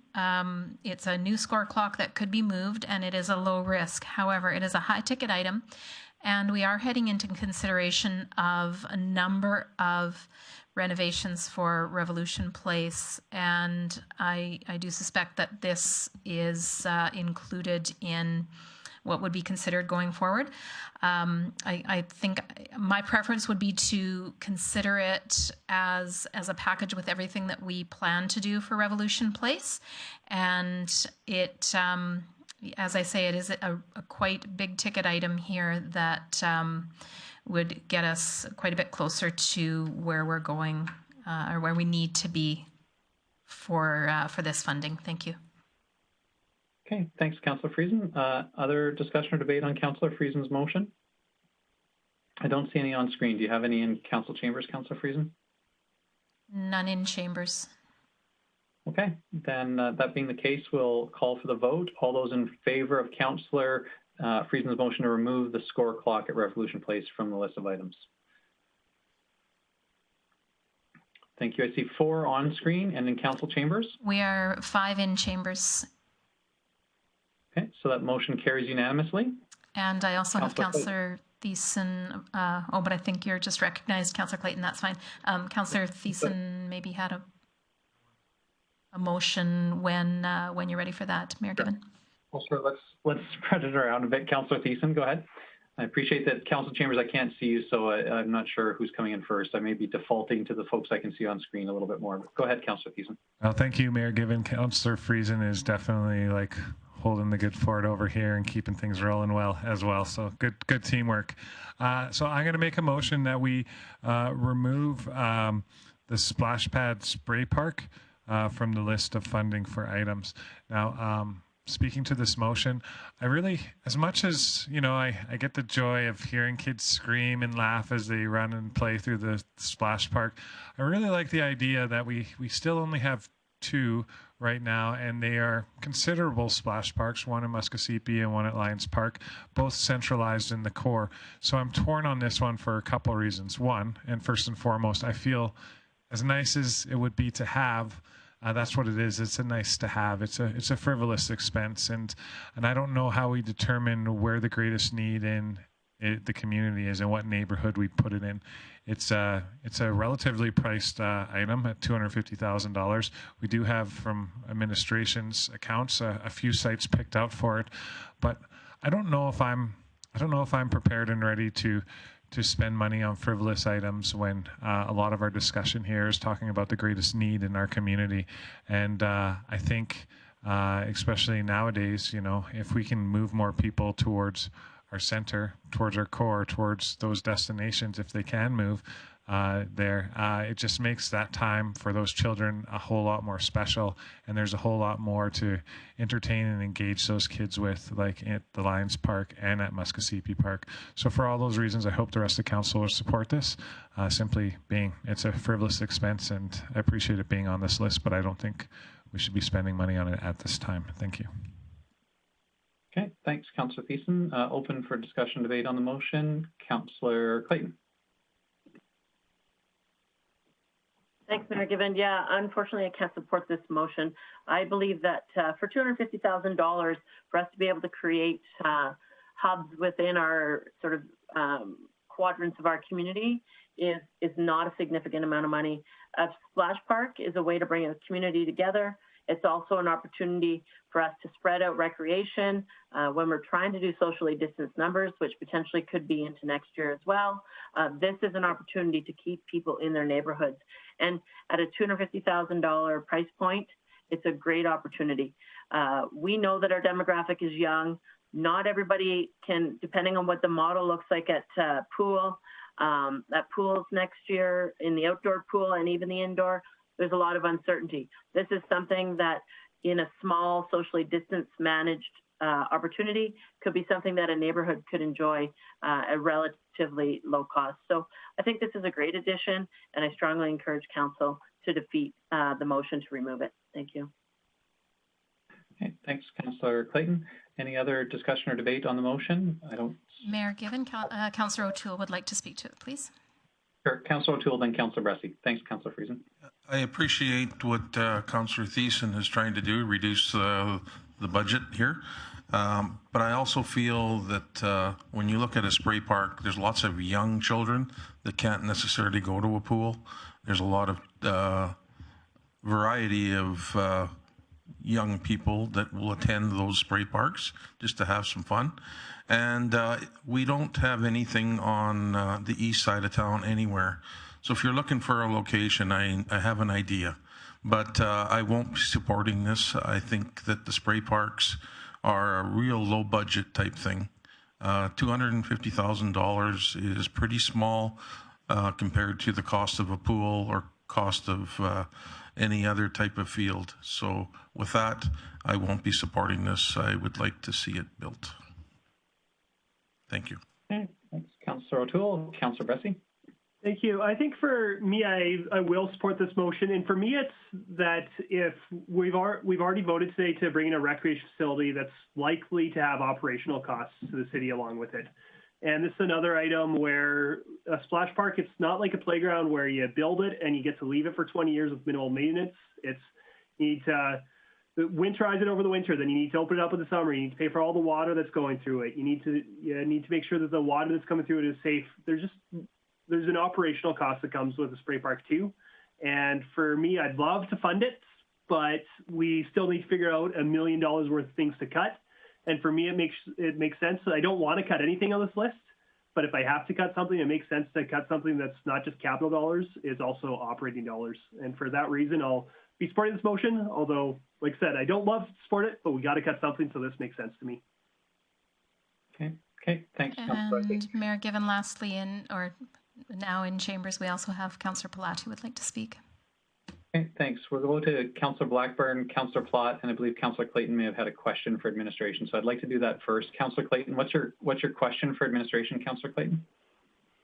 Thanks, Mayor Given. The question for Director Miller, I'm assuming that's where it's going to go, is in the vision for this splash pad, would it be potentially to be in conjunction with the North Bike Park? So it potentially could create a hub of a bike park splash pad in the northeast quadrant, or sort of, can you tell me any vision if there's any at all? Thanks. Director Miller. Thank you, Mayor Given. I'll actually take that one.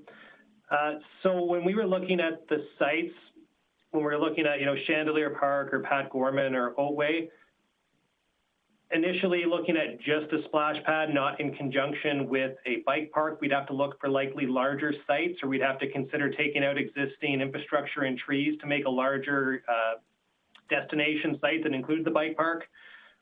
There might be an opportunity to do something combined closer to Crystal Lake on the kind of east of Lakeland Drive. But at that preliminary at this time, as far as the location, that could support something of that scale. Okay, thanks for that, Director Glavin. So Councillor Blackburn and then Councillor Palat. Thank you, Mayor Given. I'm agreeing with those that say that having the splash park is a good thing for the community and it's relatively low cost. And I really don't think it's something that we ought to cut just because we're looking for things to cut. I really believe, I will make a motion to this effect later, but I really believe that if there's anything on this list where there is a question as to whether or not it would even be eligible, then I think we can look after that last, we can look after $100,000 in a hurry.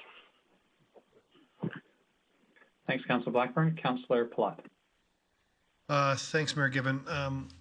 Who doesn't love splash parks? This was one of those ones that when we were spitballing ideas that I wanted to see on the list, but now that it's here and we're at where we're at, I can't support it either. I think, to Councillor Bressy's point, I'm really excited we're looking at adding a rec facility, but that is going to come with an operational expense. I do think this will also come with an operational expense. I would love to see this be a 2021 ask for a 2022 capital campaign, because I think that would be a good timing. I think we're adding a lot of cool things to our community. I don't know if we need to, I think if we add too many things in one year, we're also going to have the value position of what have you done for me lately? And I think we'd just be adding a lot too much on some of these nice to haves right now. And so for me, I'm willing to walk away from this one. I also do want to remind council, we're trying to get down to zero in my opinion, but we also have added $1.8 million to do this program. So we're spending more to go ahead with this program. So if we add past that, we're actually adding more than that again. So I really hope we can find a way to get this down to the zero, but that is still adding some money. So I hope we don't, I hope we support that we're not going to go ahead with the splash pad at this time. Okay, thanks, Councillor Platt. I don't know if there's any other discussion or debate on the motion. I'll go to Councillor Thiessen if he wishes to close. Yeah, for sure. Thank you very much, Mayor Given. Yeah, I appreciate everybody's comments here, and don't get me wrong. I like the idea of a splash pad as well, a splash park. But we need to ask ourselves what's the best and highest use of our money and of our investments. And it's been said around the table that it's a nice cheap investment. It does have an operational cost to it. I wouldn't imagine it would be exorbitant. But let's really consider this because a playground which we can build for $350,000 is usable for 365 days of the year. A splash park, which we're going to spend $250,000 on it right now, is available maybe over the summertime, 30 to 40 days total of good weather days where it's warm, not windy, not cloudy, not smoky. And that's, for a relatively low cost of an item, it actually doesn't get a lot of use. So for me, the cost per dollar actually goes up on that one. And again, it's a matter of which neighborhood do we pick and what's the best fit for that. I think we need to put a little bit of thought into this. And if this council or the next council feels like splash parks are important for a neighborhood, I wish we would look at it as not just a one-off, but maybe, purchase in bulk, maybe get 2 splash pads and go to 2 different neighborhoods, intersect at east, west, north, south. At this point, though, I'm really happy with the splash parks being in the center because it draws people to where we've already made those big investments, like our outdoor pool, like our bandstand, like at the Bear Creek Folk Festival. We want people going to the core, going to the center, because it's the heart and the vibrancy of our community.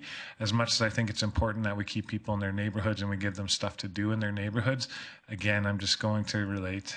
For me, this is a frivolous expense. And like Councillor Platt, I want to get this number down to zero so we're not adding onto our budget and we're just making the best and most highest use of the dollars that we have been fortunate to be granted. So for all those reasons, I hope people might change their mind and or who haven't spoken yet vote to remove this from the budget. Thank you.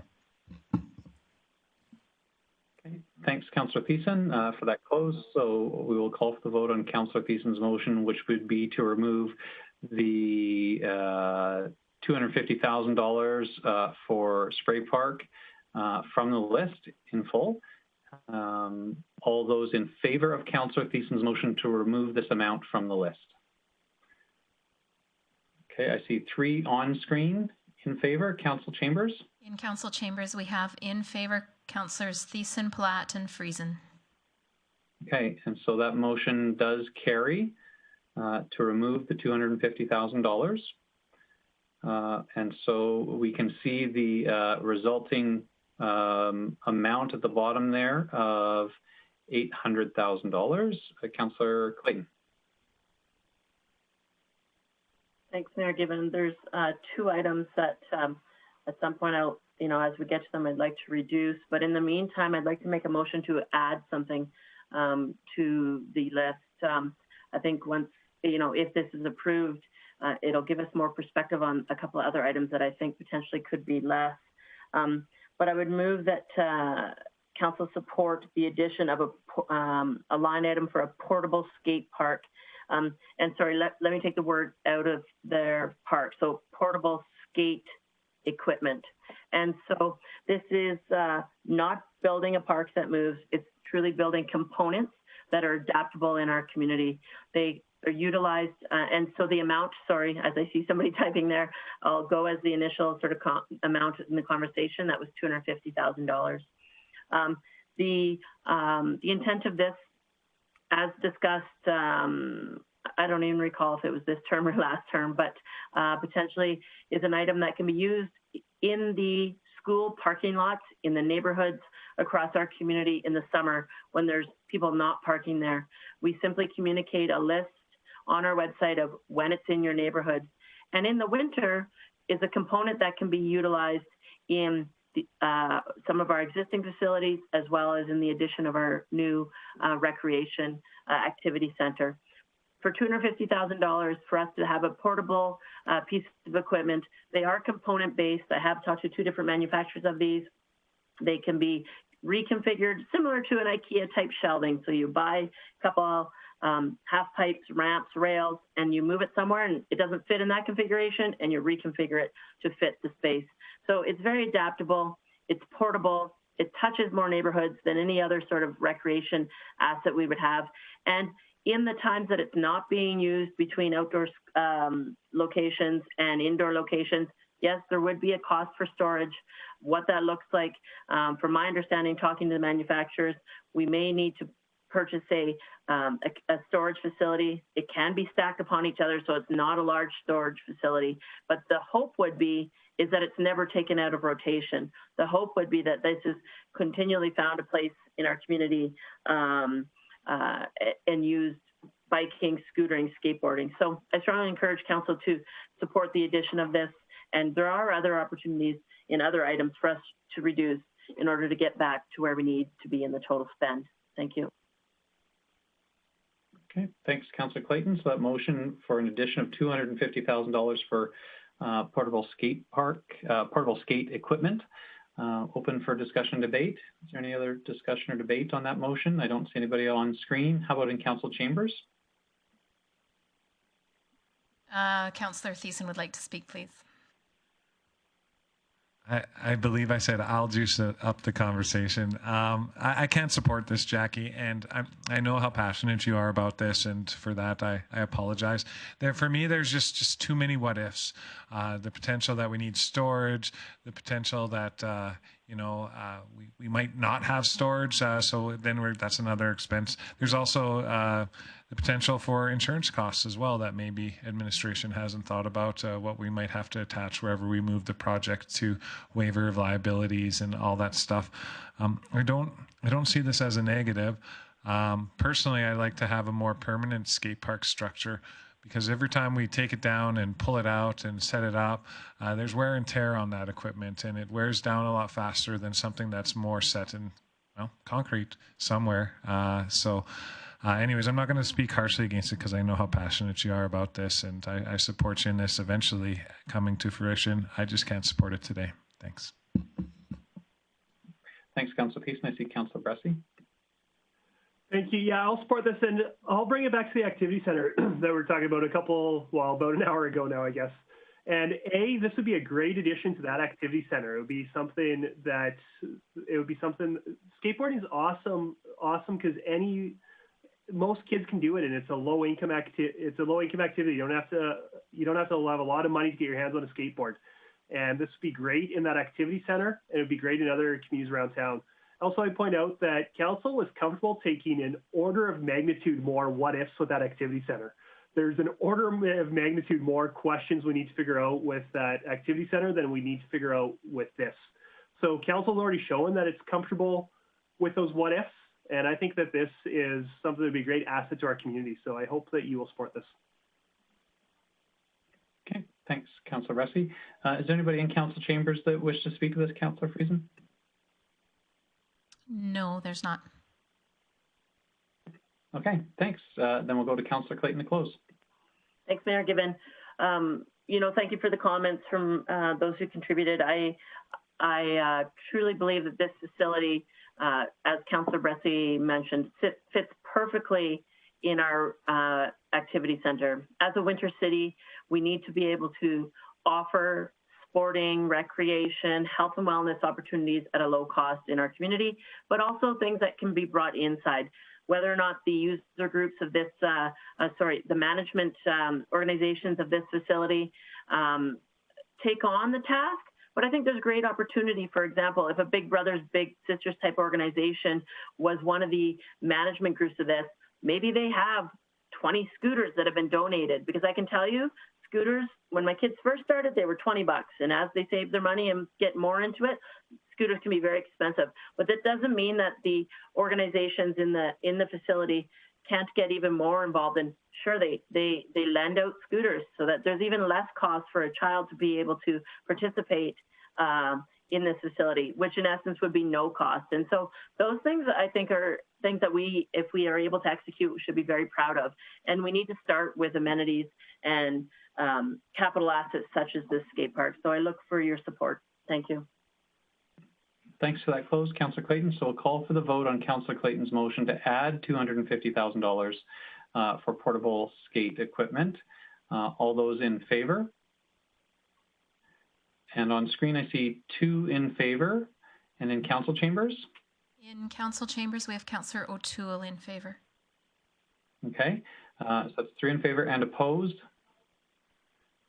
In chambers, on the balance is opposed. Minhas, Thiessen, Palat, and Friesen.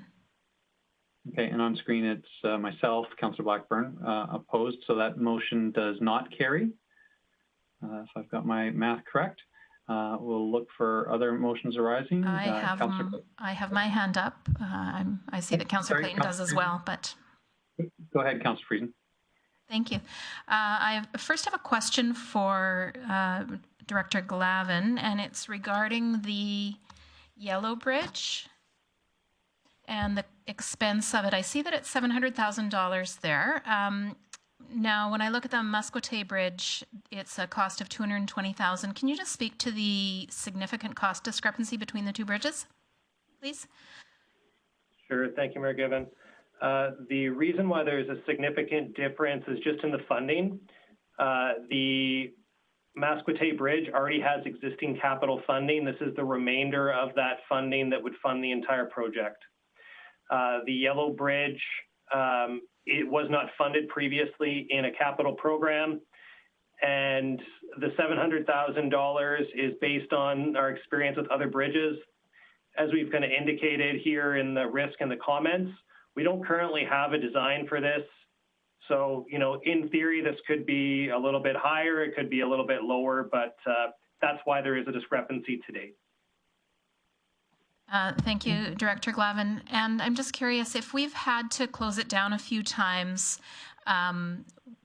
why is it that we kind of haven't flagged it already for potential replacement and done some investigation? Is it not considered that urgent, or why have we not flagged this earlier if we've closed it down numerous times? Thank you, Mayor Given. So the issues that we've had with this bridge have been more so with the high creek flow that we've had 2 of the last 3 years, this year being one of them, where we shut it down as a precaution, not because we observed a structural failure. But this is something that at some point we will need to address and will need to replace. And we saw this as an opportunity to have it done through this program. And that's why we brought it forward as part of this application. Okay, thank you. I'd like to leave that one alone for now and just think about that for a moment, Mayor Given, but I do have a motion on another item if I may. Yeah, by all means. Thank you. So I would like to move that that Council remove the cookhouse for the cost of $100,000 from this list. Okay, thanks, Councillor Friesen. If you'd like to speak to it, to open. Thank you, I would. So I appreciate that was in the original plan, and I would love to see it down at the pool there.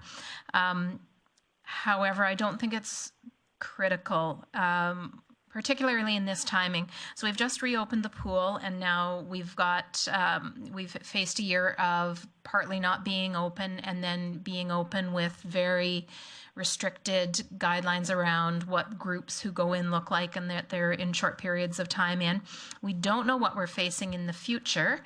And to put money into this at this point, I think we've got other items here that are more critical than building the cookhouse when, families still can bring picnics to the pool and all that sort of thing. I think the cookhouse can wait. So that is why I have made that motion today.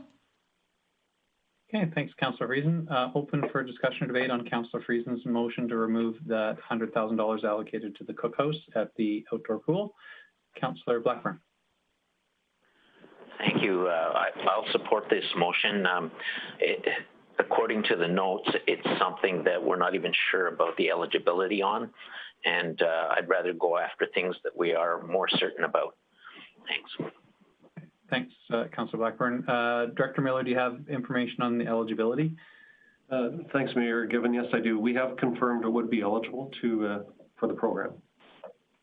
Okay, appreciate that, and appreciate the fact that Councillor Blackburn speaking to what he saw in the package and on screen, and that administration is working with some pretty tight timelines trying to find information, as we were just made aware of this entire program about 1 week ago. So appreciate administration diving in whenever they do have new information beyond what's been provided to Council. Councillor Clayton. Thanks, Mayor Given. I'd like to make an amendment. I appreciate the intent of Councillor Friesen to remove it from today's discussion. However, I'd like to have it move forward to the fall budget deliberations. And so if that's an appropriate amendment, I'll just check with Mayor Given on that first. I think maybe that would be sorry, so is your motion to add and refer to the fall budget discussions? Yes. Yeah. Okay, yeah, I think that's an appropriate amendment. And, we are somewhat flexible. Maybe it's not by Robert's Rules of Orders, but I'll just check to see, Councillor Clayton, Councillor Friesen, would you be comfortable with just adding that to your amendment? I would be very comfortable, so I will accept my original motion as amended, a friendly amendment by Councillor Clayton, and thank you for that, Councillor Clayton. Thanks. Okay, that way we don't have to have discussion debate on an amendment on an amendment. Perfect, and if appropriate, I'd like to speak to it now. Okay, thanks, Mayor Given. So, yeah, I think this, with the amendments, I can support this motion. This originally was part of the entire plan for the outdoor pool, and it was in consultation, something that was a priority for people.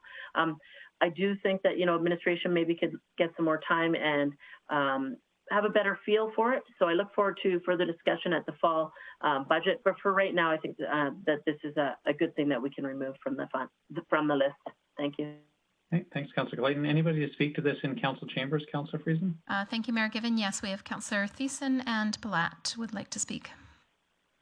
I'd like to thank the women on our council for making this joint motion, because I think I added the cookhouse. I'm not sure if anybody else did as part of my notes. My recollection is that the cookhouse was originally tagged at more than $100,000. So I would appreciate the discussion, because I know that I dislike very much getting one number and then it ballooning times 4 or 5, which sometimes happens in these processes.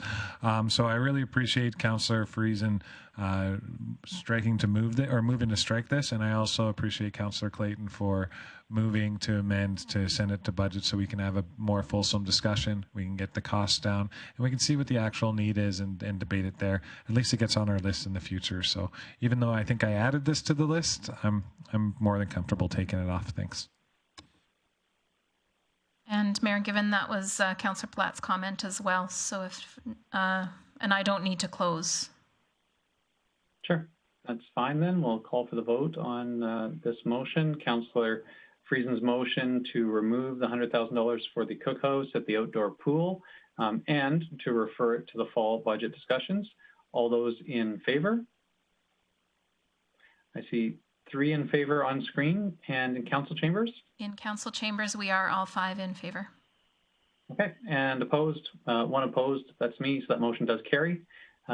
So we can remove that from the list, and we can see our dynamically updated total of $700,000. We'll look for other motions arising. Councillor Clayton. Thanks, Mayor Gibbon. I would move to fund the COVID response item as noted to the amount of $150,000. The reason I do this, administration had a recommendation at $150,000 based on when the activity recreation facility was in.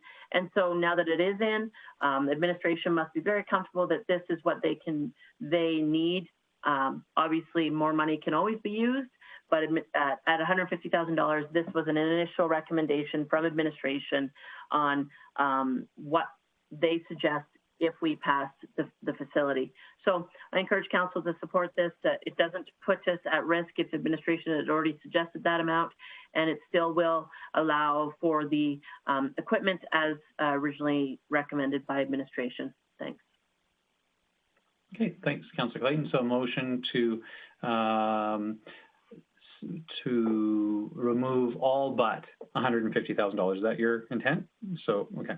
To reflect that number to be $150,000 rather than $500,000. Open for discussion and debate. I don't see anybody on screen in council chambers. None here. Okay, then we will call for the vote. All those in favor?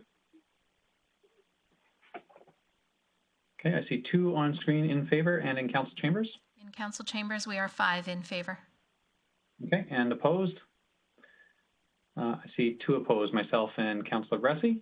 So that motion does carry, and that number will be changed to reflect $150,000. And again, we can see our updated total. Other motions arising? I have Councillor O'Toole who would like to make a motion, if you please, Mayor. Okay, Councillor O'Toole. I just have a question prior to being the motion. The yellow bridge, will it be replaced with one that a vehicle can drive over, or is it strictly a pedestrian bridge? Director Glavin. Thank you, Mayor Gibbon. The design's not completed in that area, but I believe our standard is that it would be able to support a vehicle. It would depend on the size of the vehicle, but the intent would be that as we do have a number of trail maintenance operations that do require crossing from side to side, that would be the intent, to have something sufficient to bear weight of that magnitude. Okay. I'd like to make a motion that we delete the yellow bridge from this funding source. Okay, so Councillor O'Toole makes a motion to delete the South Bear Yellow Bridge in its entirety. That's $700,000. Open for discussion debate. Councillor O'Toole, do you wish to sort of start that or introduce that motion? No, I just think that if it's not actually in dire straits where it's falling apart and risking death to anybody, we just heard that it was a flooding situation and maybe the bridge may have to be, the surrounding area might need to be built up, and and it was both a wet year last year and a wet year this year. So we just got to hope that next year is a dry season so we can get a whole bunch of stuff done around the city. But no, I think that we can probably delete that one, or delete it and bring it back in another year on our regular budget. Okay, thanks, Councillor O'Toole. Open for discussion and debate among council. Councillor Bressy.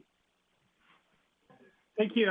Just a question for administration. I kind of picture us getting down to zero. This would take us below zero.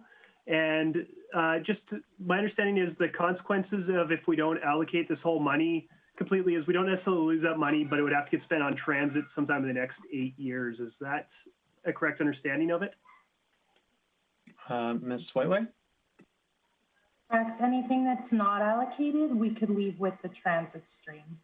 Okay, thank you. Okay. Mayor Given, Councillor Thiessen had a question as well. Yes, absolutely. Thank you very much, Chair Friesen. This isn't a question. Actually, it's more of an amendment. So if I can, I would move that that we leave half the funding for this bridge on the books. And speaking to this amendment, that would be $350,000. It gets us pretty close to that 0 point. I agree that that it's not a dire needs, but I can tell you from walking over that yellow bridge, as much as I love telling people to go meet me down on this trail, the yellow bridge is definitely the marker. So if we change that, then I got to figure out a new way to mark my trail.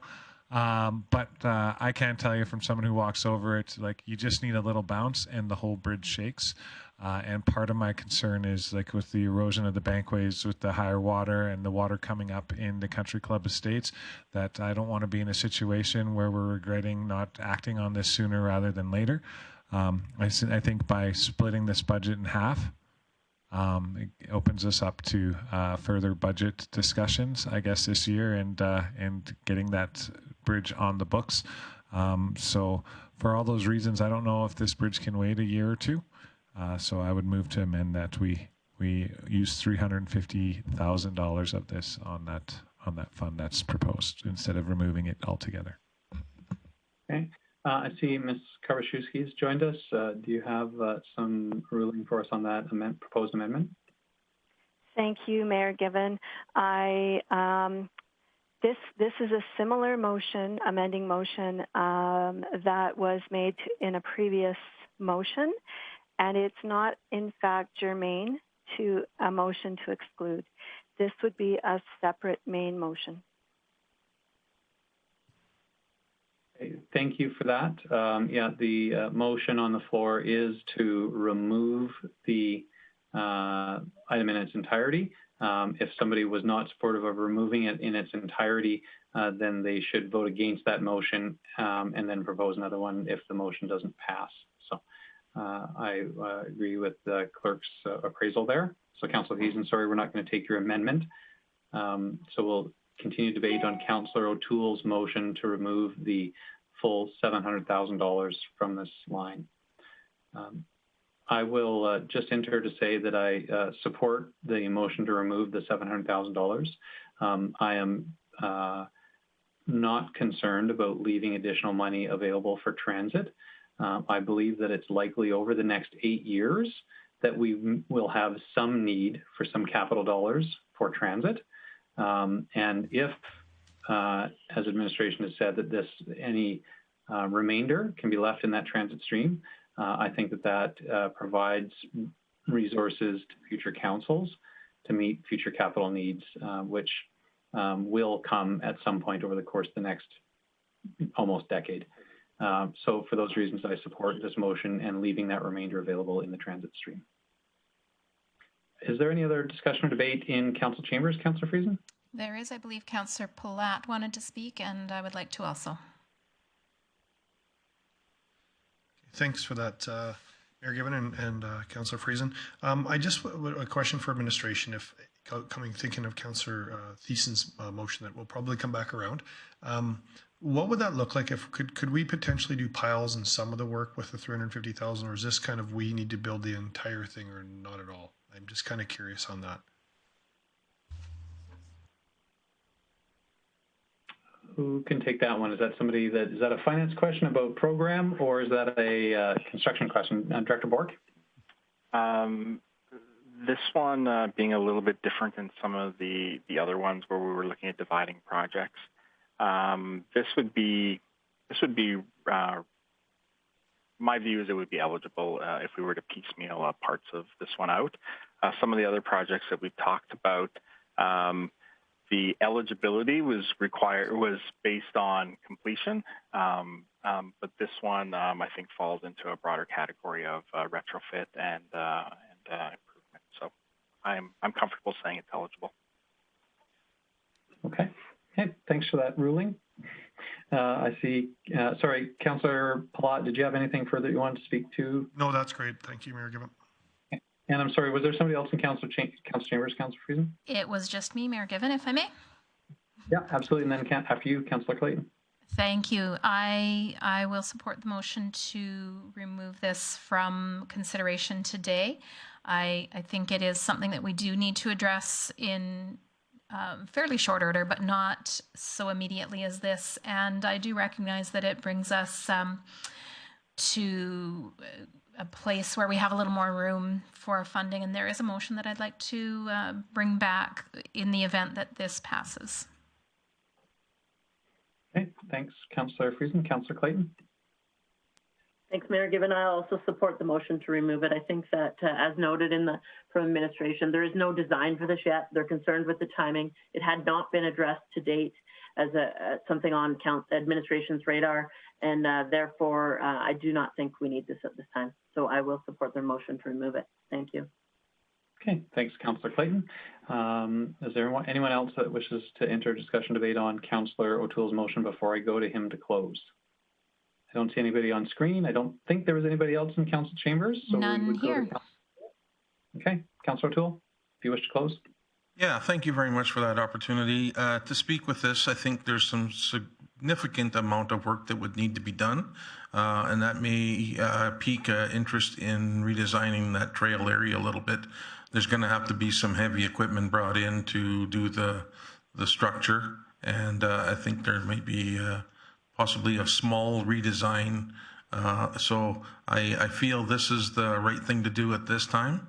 And we may end up having to put a little bit more money in, and maybe just for the structure itself and the installation.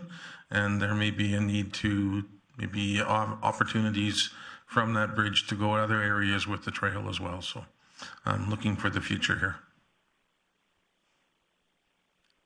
Okay, thanks for that, Councillor O'Toole. We'll call for the vote on Councillor O'Toole's motion to remove the full $700,000 identified under the South Bear Yellow Bridge line item. All those in favor?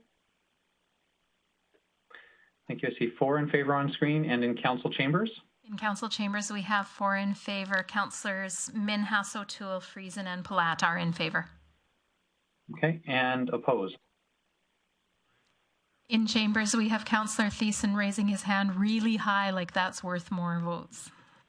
Okay, thank you. So we have 1 opposed, Councillor Thiessen. That motion does carry. What was our next? I believe we had some others arising. I think I had mentioned that I had something I'd like to bring forward should this... of course, Councillor Friesen, go ahead. If I may, thank you. So I would like to bring back the motion that Councillor Clayton put on the table that we fund portable skate equipment for $250,000. So I'm going to ask the clerk for a ruling. Council has just voted on this, and I don't know that we, in the same meeting, I'm not sure if our procedure bylaw allows us to re-vote on an item that is not substantially different than what we've already just voted on. Arlene? Thank you, Mayor Given. That motion would be out of order. If, in fact, a motion were made that changed any of the details within it, it would be in order. If I may? Yeah, absolutely. Thank you. I would actually like to suggest, I will move that we fund portable skate equipment for $300,000. Okay, thanks very much, Councillor Friesen. Open for discussion and debate, a motion to add $300,000 for portable skate equipment. Councillor Friesen, go ahead. Thank you. So to speak to this, it broke my heart. I did a little boohoo tear face, truly, to vote to not fund the splash pads. And then when Councillor Clayton brought forward this suggestion, it was equally difficult to say no.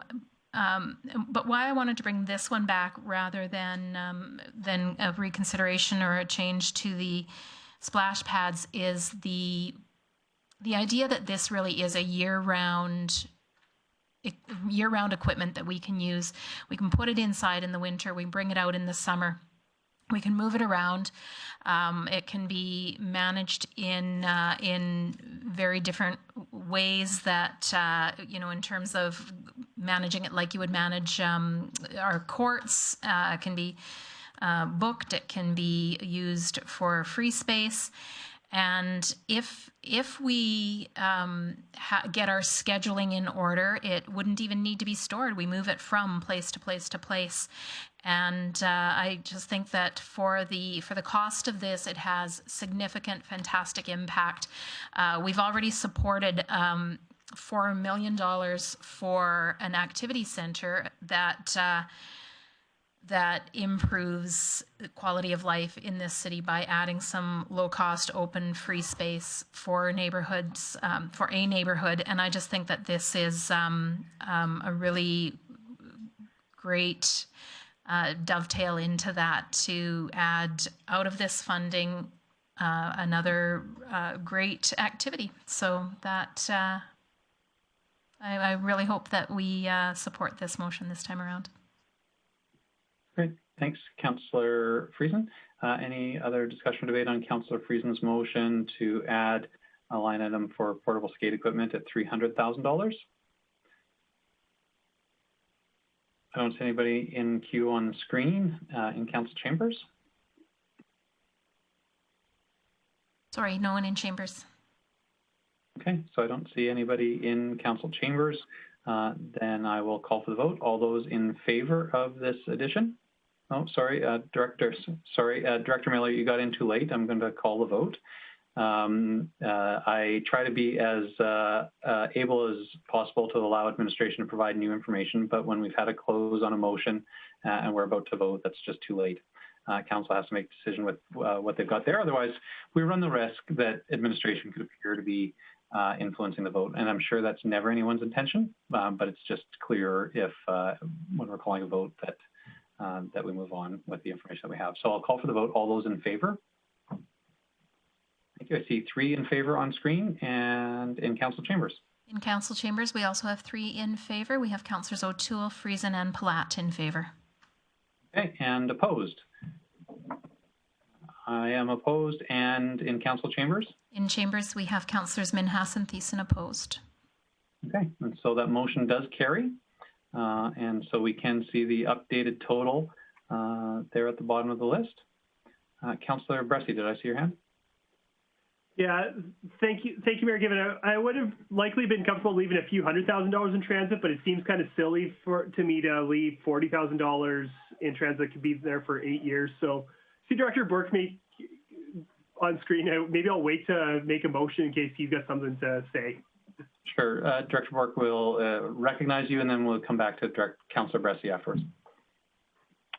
Thank you, Mayor Given. Along that lines, administration would recommend closing out the one program just to ease administrative burden. It also is $80-20 in this new program. It was only 50-50 in the transit. So our recommendation would either be to find a small new project or to round up some of the other projects. As you know, this was a high-level estimates on most of these things. One area maybe that would be easy to consider, the suggestion would be on the tree replacement program.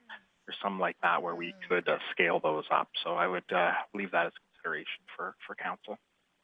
Okay, thanks for that advice, Director Bork. Councillor Bressie?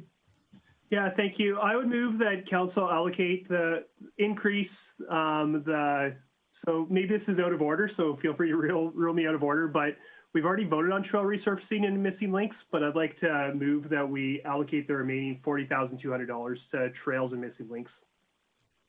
Well, as we heard before, that's not really, that's a different change than was proposed in the previous motion.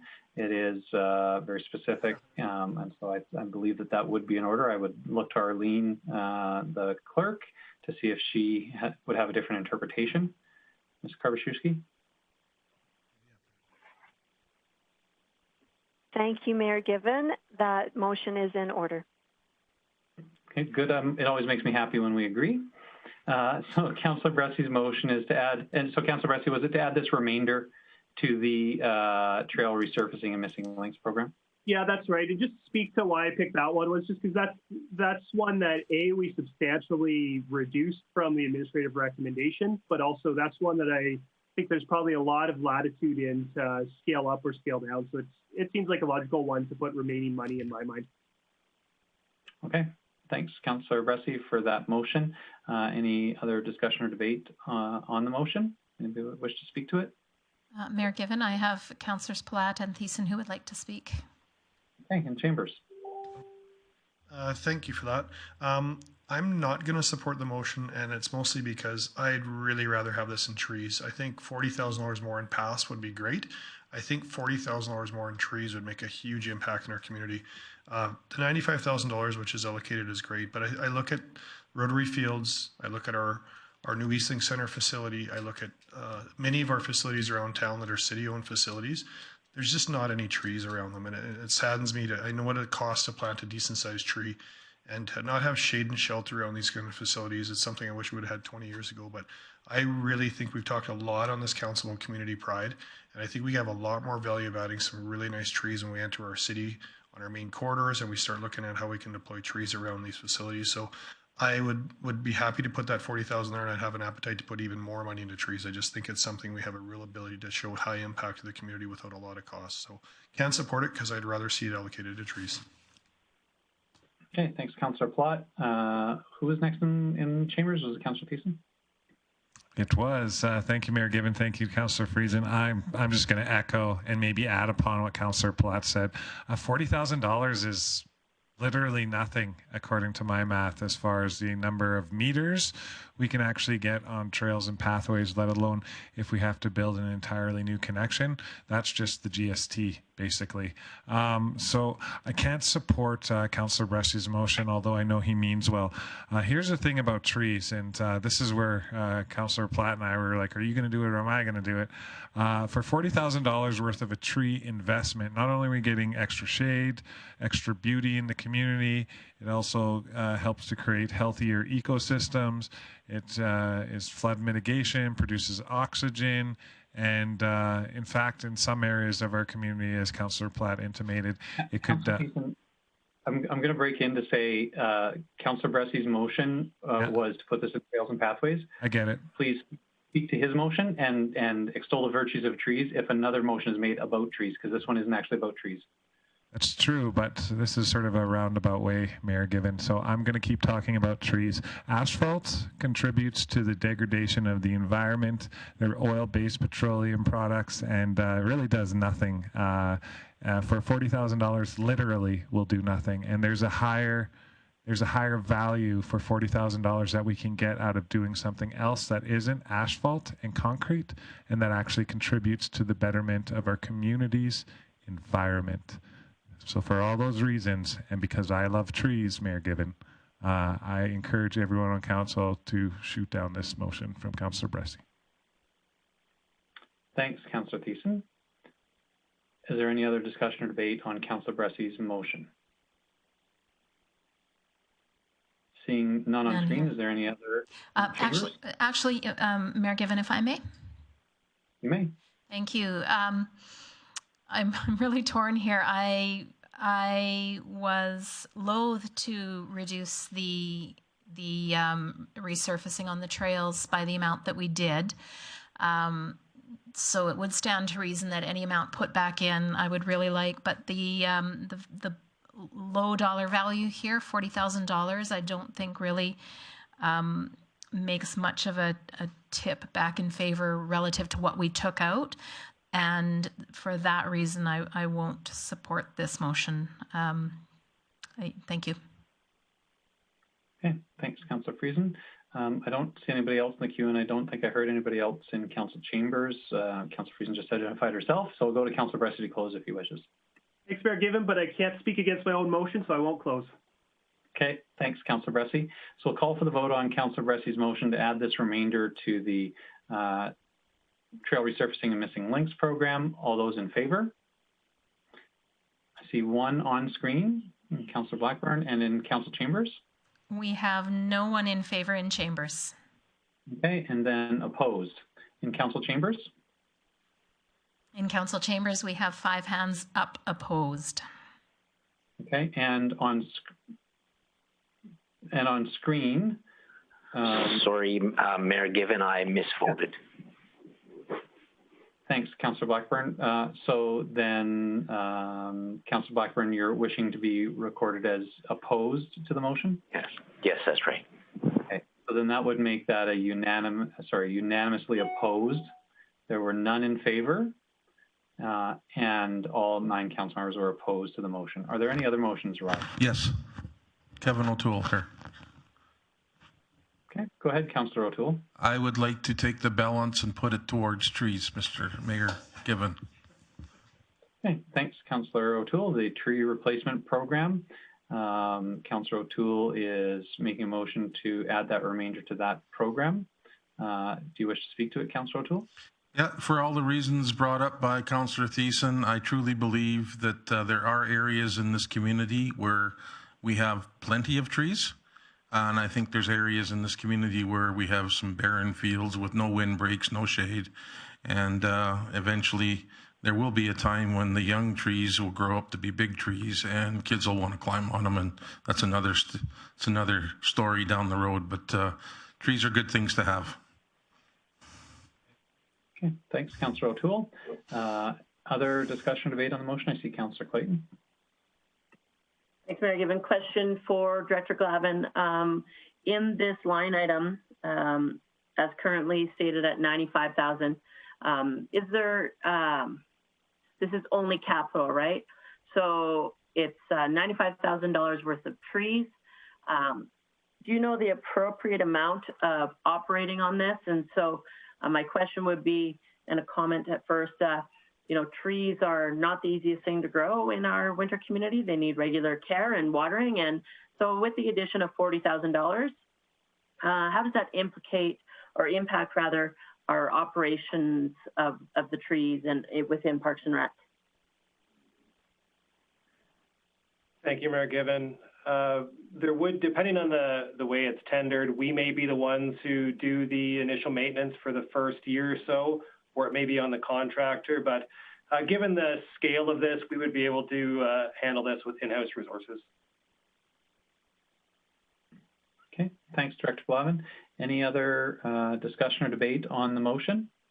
Mayor Given, in chambers, we have myself and Councillor Palat. I have a point of clarification, if I may ask a question. Yeah, this may be for Director Glavin. The motion as it stands is for tree replacement to add $40,000 to that 95. In that tree replacement, does that allow for putting trees in new places, or is that replacing out old trees that have died? Director Glavin?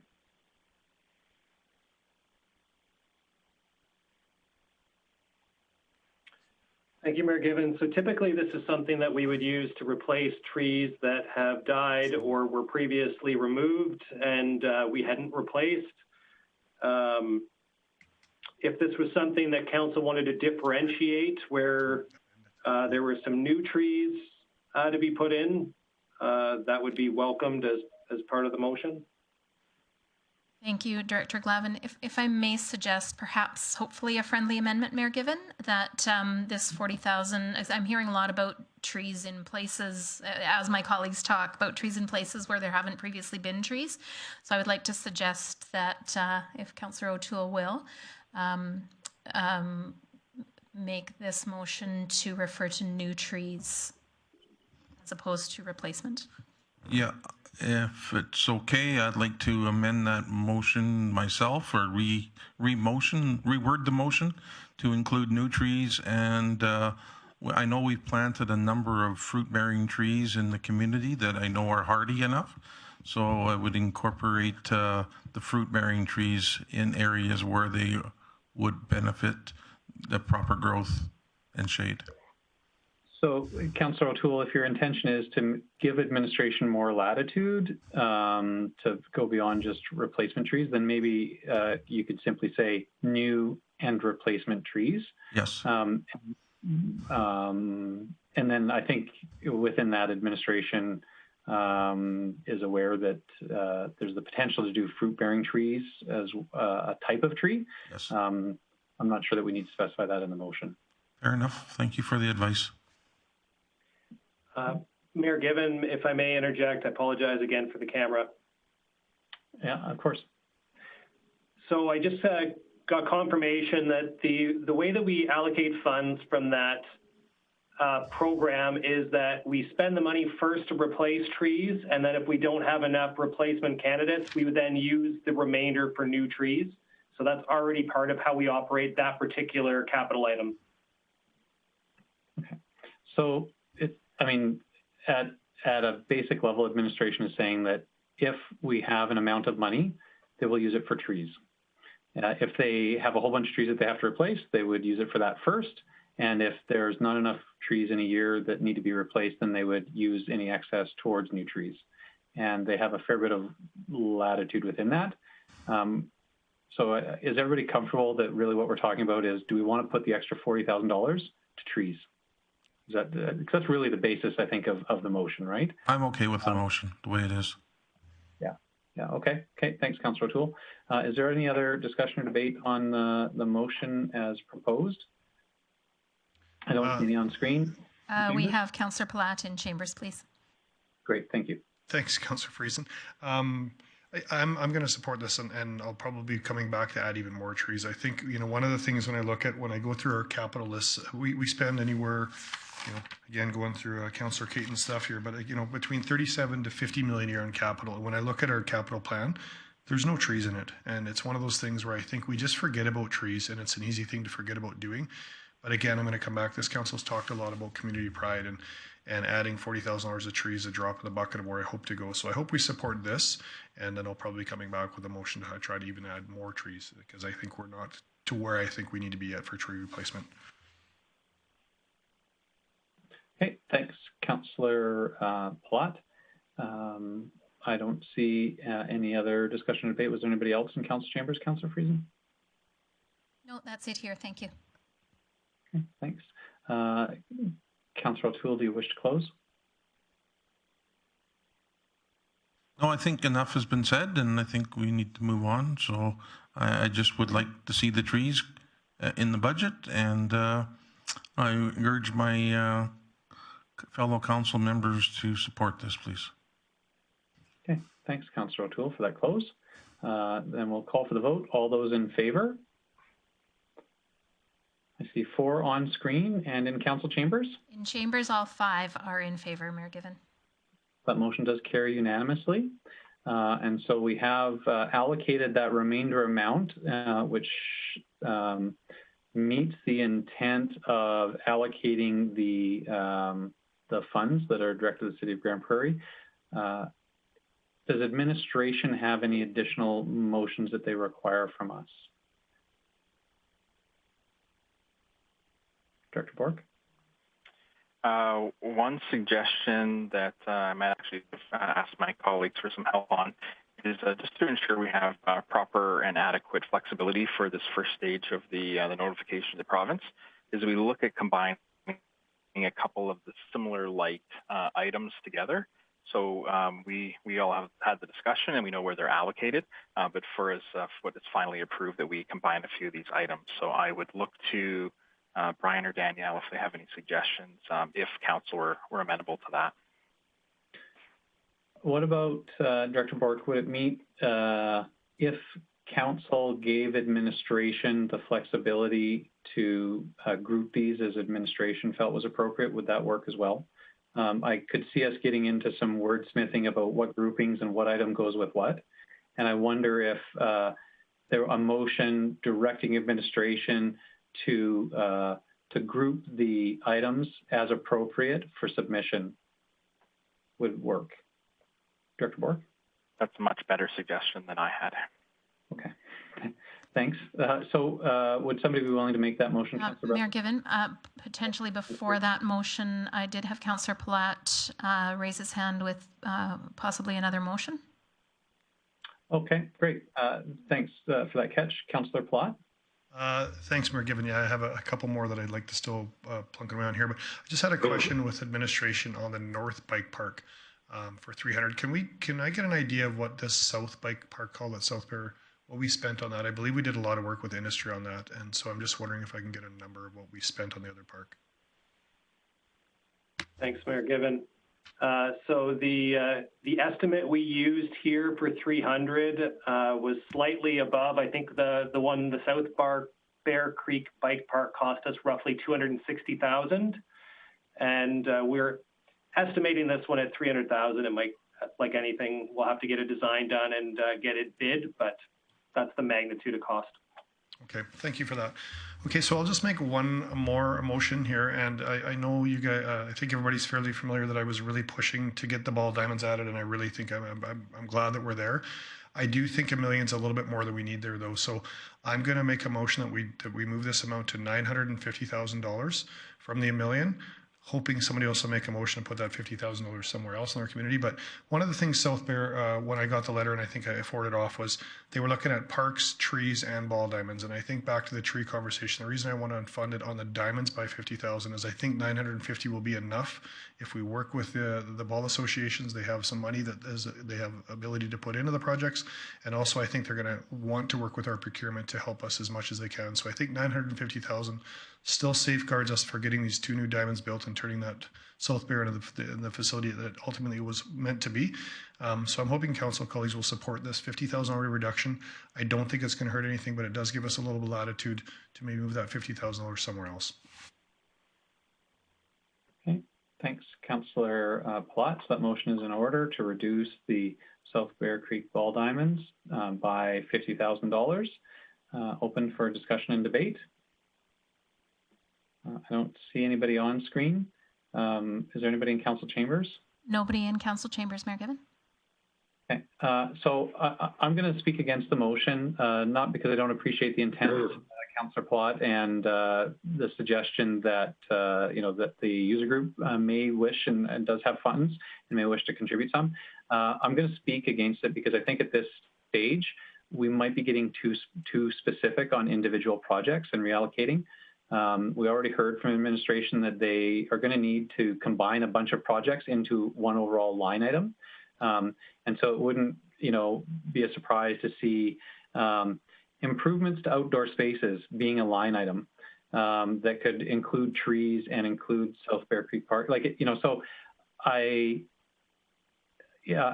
mean, unless the intent is to bring some completely new project that isn't in the list, if it's just about reallocating among these projects, I guess I would have to question the value that we're providing here. And I'm a bit worried that we will get into shifting small amounts of money within the overall envelope. If it's not changing the overall envelope, then I'm not sure that it provides the value that you're intending to provide here. So for that reason, I won't support the motion. And I don't know if there's any other discussion or debate. I don't see anybody on screen. None in chambers. Okay, great. So we'll call for the vote then. All those in favor of Councillor Plott's motion to reallocate to remove $50,000 from the South Bear Creek Ball Diamond project. All those in favor? I see one on screen in chambers. In chambers, we have Councillors Thiessen and Palat in favor. Okay. And opposed? I see 3 opposed on screen. And in chambers, Councillors Minhas, O'Toole, and Friesen are opposed. Okay, so that motion does not carry. Do we have any other motions arising? If there weren't any other specific motions that dealt with the overall envelope of money, then my suggestion would be, again, that we come back to giving administration the latitude to sort these into groupings for submission. Councillor Bressie?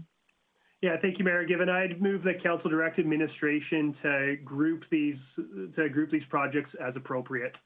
And happy, different word if you need it, but administration's done a really good job bringing us this far. And, I just really want to thank administration. I know this was a curveball that was thrown at them and was a lot of extra work at the last minute after months of extra work at the last minute. And so I'm really pleased with the recommendations we had and really thankful that we've got good professionals who are able to give us this good advice. So a big shout out to administration. It's impressive what you folks pulled together. So thank you. Great. Thanks, Councillor Bressie, for that motion and those comments. Any other discussion or debate? I don't see anybody on screen in Chambers. Yes, Councillor Palat has a question. Thanks for that. I'm just curious about the playground for $300,000. Have we allocated a specific location for this playground? Sure. Is that for Director Glavin or Ms. Whiteway? This is our annual playground program, and Brian can speak more to it, but it is the annual program that we have in our budget every year. Okay, so I'm just wondering if there would be any consideration to looking at that playground going out at South Bear. Again, back to the ball diamonds that I was trying to defund a little bit because I think we allocated more than we needed potentially there, but I think with that side of the fields, it's one of those areas if we're going to get into a major tournament hub, which I'd love to see us be, and even on most nights out there, there's not a park or much facilities on that side of the road. So I just would throw that out for administration. I'd love to see us be working with them on a park. And I'm not sure if we don't spend the full $1 million, which I don't think we're going to, if there's an opportunity for us to put a park in there. So it's just more comment, I guess. I'm proud of the work we did here, but I do feel like we could add some amenities on that South Bear with that $1 million besides just ball diamonds. So if there's a chance to add a park out there, that would be fantastic.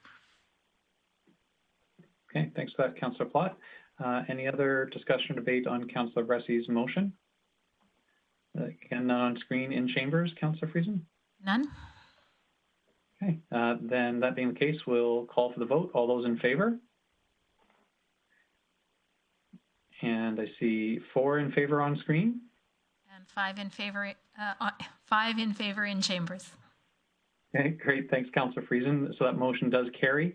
With that, are there any additional motions that administration needs from council to move this forward? Do we need any final approval on this list to be submitted as it is presented?